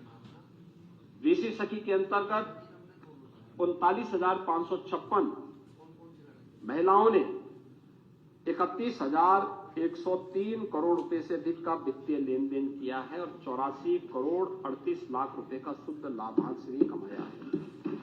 लखपति दीदी योजना के अंतर्गत 31 लाख से अधिक दीदियों को चिन्हीकरण किया गया है। 2 लाख से अधिक महिलाएं लखपति की श्रेणी में आ चुकी हैं। इसके पहले सरकार ने वीरांगना उदा देवी के नाम पर, वीरांगना झलकारी बाई के नाम पर, वीरांगना अवंती बाई के नाम पर पीएससी की 3 नई बटालियन भी गठित की। जो पीएससी बटालियन आप लोग समाप्त कर रहे थे, सरकार ने उन्हें फिर से किया है और इस बार मेधावी बालिकाओं के लिए रानी लक्ष्मीबाई स्कूटी योजना को लेकर सरकार 400 करोड़ रुपए। मुख्यमंत्री सामूहिक विवाह योजना का मजाक उड़ाते थे। हमने स्कीम जब लागू की थी 35,000 से प्रारंभ की, फिर 51,000 किया और इस बजट में हमने 1 लाख रुपए की घोषणा कर दी थी। सामूहिक विवाह योजना में जिस बेटी की शादी होगी सरकार 1 लाख रुपए तक उसको सहायता देगी। इसके साथ ही सरकार ने यह भी व्यवस्था की, विधवा पुनर्विवाह के प्रोत्साहन के 11,000 की राशि थी और विधवाओं की पुत्रियों के विवाह के लिए 10,000 रुपए की सहायता थी। अब दूसरों को उपदेश देते हैं, क्या तमाशा बना के रखा। सरकार ने कहा नहीं, इनको भी 1-1 लाख रुपया मिलना चाहिए और वो व्यवस्था हमने कर दी। आंगनबाड़ी कार्यकर्ती और सहायिकाओं को अतिरिक्त मानदेय के लिए भी 971 करोड़ रुपए की व्यवस्था बजट में की गई है और लोक माता अहिल्याबाई होलकर की 300वीं जयंती वर्ष में उनके प्रति नमन करते हुए 7 जनपदों में वाराणसी, मेरठ, प्रयागराज, गोरखपुर, कानपुर, झांसी, आगरा में कामकाजी महिलाओं के लिए छात्रावास की सुविधा अहिल्याबाई होलकर के नाम से सरकार बनाएगी। यह भी बजट में व्यवस्था सरकार ने की है। महोदय, कानून व्यवस्था के बारे में काफी चर्चा हो चुकी है। मुझे लगता है कि मेरे मित्रगण इस बारे में बहुत आगे चर्चा को नहीं बढ़ाएंगे क्योंकि इनको मालूम है महाकुंभ उसका सबसे बड़ा उदाहरण है कि महाकुंभ में सरकार ने जो कुछ भी किया 45 दिनों में पूरा देश और दुनिया आया, कोई घटना नहीं, कितना शांतिपूर्ण तरीके से यूपी की एक नई छवि लेकर के पूरा देश गया है दुनिया के लिए। इससे बड़ा उदाहरण प्रत्यक्षम किम प्रमाणम, इससे बड़ा प्रमाण दूसरा नहीं हो सकता और वह प्रमाण प्रस्तुत किया है। लेकिन फिर भी अगर आप जानना चाहेंगे तो मैं आपको कुछ चीजें जरूर बता दूं। देखिए, इसमें जो ये किया गया है, यह इसको करने के लिए सरकार ने कुछ कदम उठाए, खासतौर पर पुलिस रिफॉर्म के लिए और उनके इंफ्रास्ट्रक्चर के लिए जो सरकार ने कदम उठाए थे, उसके परिणाम भी किस रूप में सामने आए हैं। आप देखें, इस दौरान 17 से अब तक हम लोगों ने 91 अग्निशमन केंद्र स्वीकृत किए, एटीएस की 5 यूनिट नई गठित की, एसएसएफ की हमने 2 नई वाहनियां गठित की, एसटीएफ की 6 नई यूनिट गठित की। इसके अलावा 21 क्षेत्राधिकारियों के लिए आवास और 22 के लिए कार्यालय का गठन भी किया। प्रदेश में चौकी 33 और नए थाने 77 बनाए गए, प्रशासनिक भवन 97 बनाए गए। थाना और हॉस्टल बैरक में खर्च हुआ है, यानी 947 ऐसे थाने और के अंदर उन्हें बैरक आदि बनाने की सुविधा दी गई। पीएसी की बहानियों में 36 पीएसी की बहानियों में बैरक बनाए गए। इसके अलावा पीएसी बहानी की आवासीय और अनावासीय व्यवस्था में भी 5-5 में व्यवस्था की। 8 नई पुलिस लाइन का निर्माण भी हमारी सरकार ने किया, पैसा उपलब्ध कराया। पुलिस लाइन में ट्रांजिट हॉस्टल के लिए भी 41 ऐसे पुलिस लाइन में ट्रांजिट हॉस्टल नहीं था, वो भी उपलब्ध करवाया। महिला के लिए अलग, पुलिस लाइन में पुरुष हॉस्टल के लिए 56 और पुलिस लाइन में महिला हॉस्टल के लिए 63 ऐसे स्थानों पे नहीं थे, उनको उपलब्ध करवाया गया। प्रशिक्षण संस्थान के अनावासीय भवन में 8 ऐसे थे जिनका हमने नए गठन किए और उनकी आवासीय व्यवस्था के लिए भी धनराशि उपलब्ध की। Uttar Pradesh state forensic institute का गठन और उसका निर्माण के साथ साथ उसको चालू किया लखनऊ में। इसके अलावा 5 नए महिला थाने के लिए धनराशि दी गई। महिला पुलिस चौकी का निर्माण 15 के लिए पैसा दिया गया। राज्य अग्निशमन प्रशिक्षण महाविद्यालय 1 नया बनाया गया। विधि प्रयोगशाला 4 नई बनाई गई और साइबर थाना, हर जनपद में एक साइबर थाना हो, यह भी बनाया गया।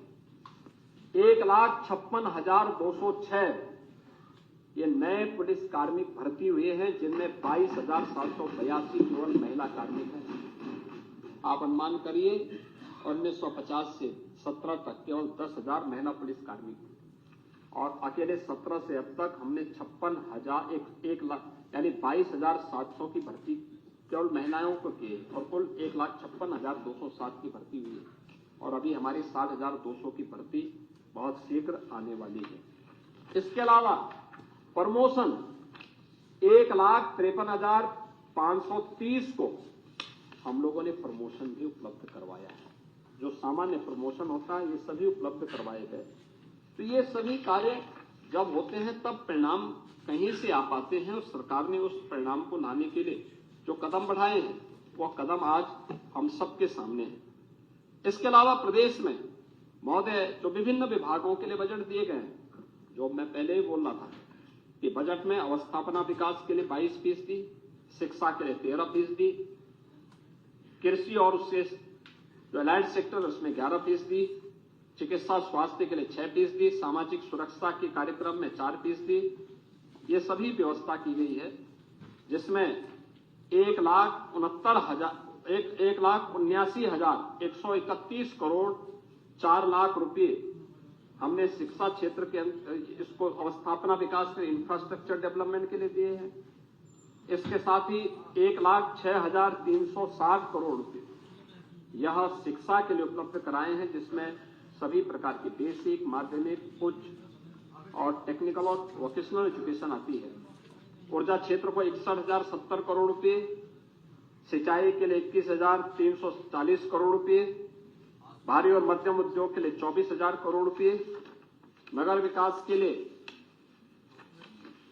सरकार ने 24,308 करोड़ रुपए, आवास और शहरी नियोजन के लिए 7,400 करोड़ रुपए, नागरिक उड्डयन के लिए 3,152 करोड़, चिकित्सा क्षेत्र में चिकित्सा, शिक्षा, स्वास्थ्य, परिवार कल्याण, आयुष, सार्वजनिक स्वास्थ्य के लिए 50,550 करोड़ रुपए, कृषि और उससे जुड़े हुए जो विभिन्न सेक्टर्स हैं उसमें हम लोगों ने 89,353 करोड़ रुपए इसमें प्रस्तुत किए हैं।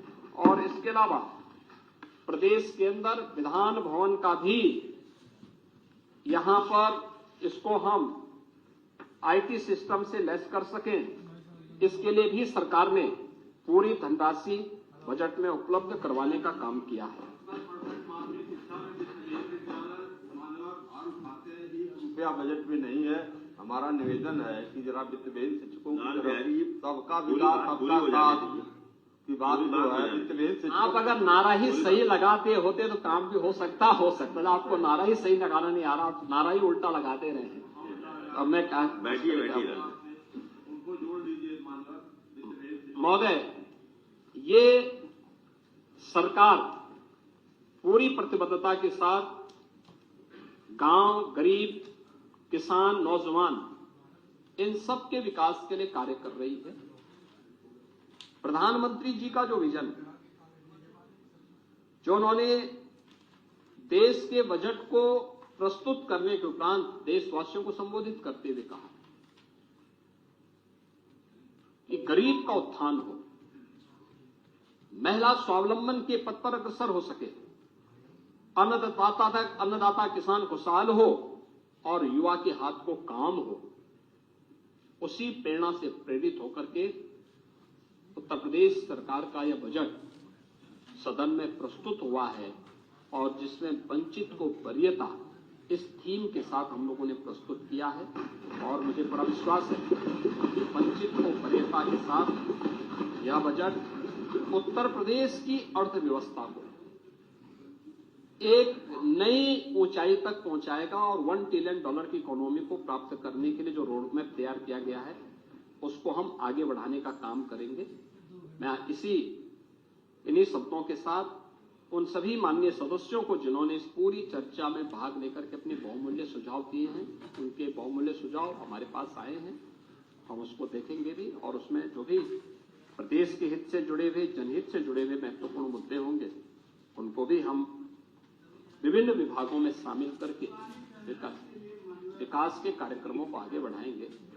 और मुझे लगता है कि त्रिपाठी जी एक अच्छे सदस्य हैं और अनुशासित शिक्षक भी रहे हैं। आपकी तरह अनुशासन ही नहीं थे, लेकिन उन्होंने जो बात कही है उनको मालूम है कि सरकार ने पहले से ही जो व्यवस्था बनाई है, मैंने कई बार कहा यूपी पहला राज्य है। हाँ, 2005 में यही लोग थे, आप कभी नहीं बोलते लोग। अरे राज्य के अंदर कौन थे? ये ऑप्शनल था, आपने लागू किया, आपने यहां लागू किया, ये स्वयं लागू करते हैं। और अब देखिए ये लोग यहां लागू किए। आप याद करिए इनके कारनामे तो ऐसे हैं कि इन्होंने 2005 से लेके 2017 तक 12 वर्ष तक एक भी कर्मचारी का अकाउंट नहीं खोला। नहीं खोला अकाउंट, हमने खोला था अकाउंट। आप जरूर खोला, आप पूरी जानकारी ले लीजिए। अकाउंट हमने, जब मुझे 17 में जानकारी मिली तो मैंने तत्कालीन चीफ सेक्रेटरी की अध्यक्षता में एक कमेटी गठित करके और फिर मैंने उनसे कहा, मैंने कहा बताओ क्या क्या हो सकता है, क्योंकि उस समय न्यू पेंशन स्कीम का उस समय विरोध हो रहा था। और उस समय लोगों ने जब विरोध करना शुरू किया तो मैंने कहा इसके बारे में बताओ कि कैसे उस प्रकार का लाभ इन्हें प्राप्त हो सके जो पुरानी पेंशन से अच्छा हो। और यूपी पहला राज्य था जिसने कमेटी गठित की थी। कमेटी गठित करने के बाद जो उन्होंने बताया कि अगर कर्मचारी का और स्टेट गवर्नमेंट का शेयर 10 से बढ़ाकर के 14% कर दिया जाए तो इससे हर कर्मचारी लाभान्वित हो जाएगा। अगर किसी अच्छी स्कीम में अपने पैसे को लगाता है तो 20 वर्ष की सेवा के बाद, रिटायरमेंट के बाद उसको जो हाफ पेंशन मिलनी चाहिए, यानी मूल वेतन का आधी पेंशन जो उसको मिलनी चाहिए, इसके बराबर पेंशन उसको प्राप्त होगी। तो हमने उसी दिन, हमारी कैबिनेट ने उसको अप्रूव किया और हम लोग पहला राज्य हैं जिसने उसको लागू किया।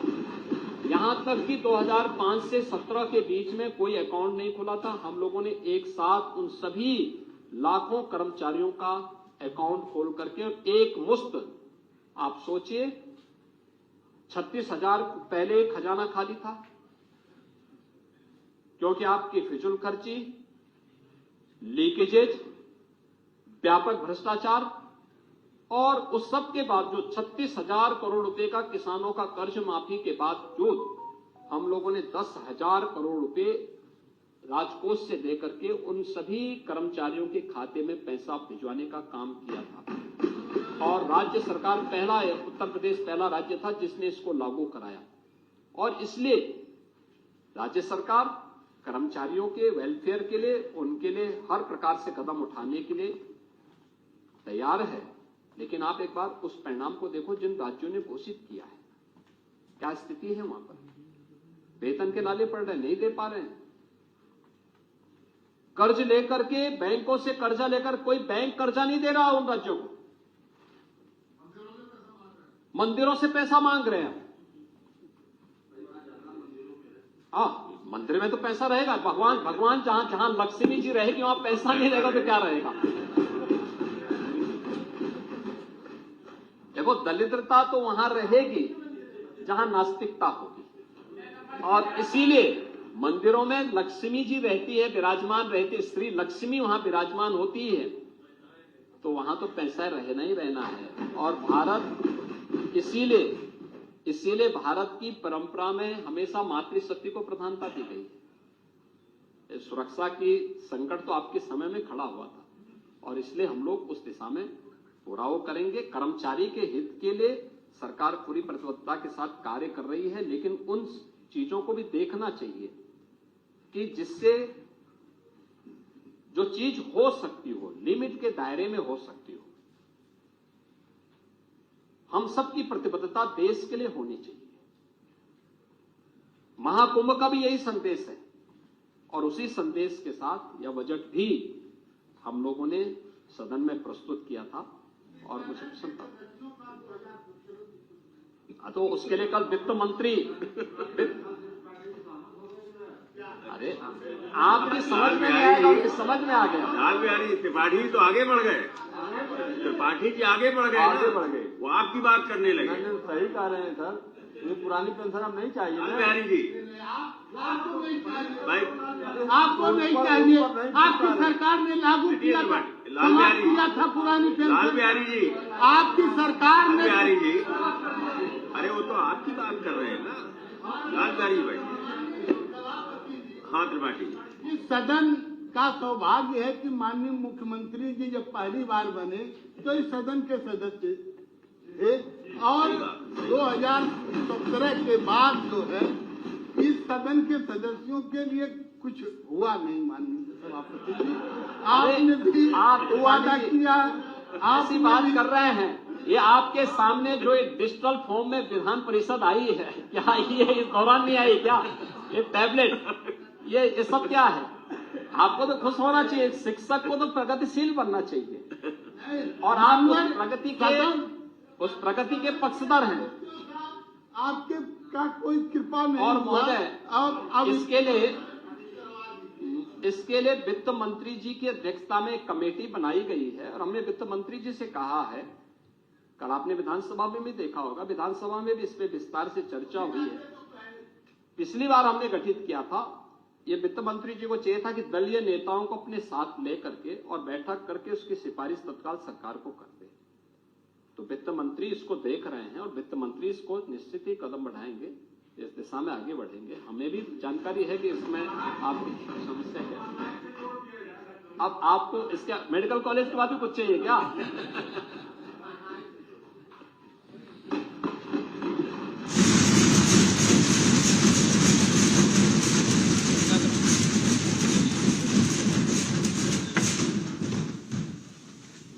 माननीय मुख्यमंत्री जी का धन्यवाद, और उनके उद्बोधन के बाद अभी चर्चा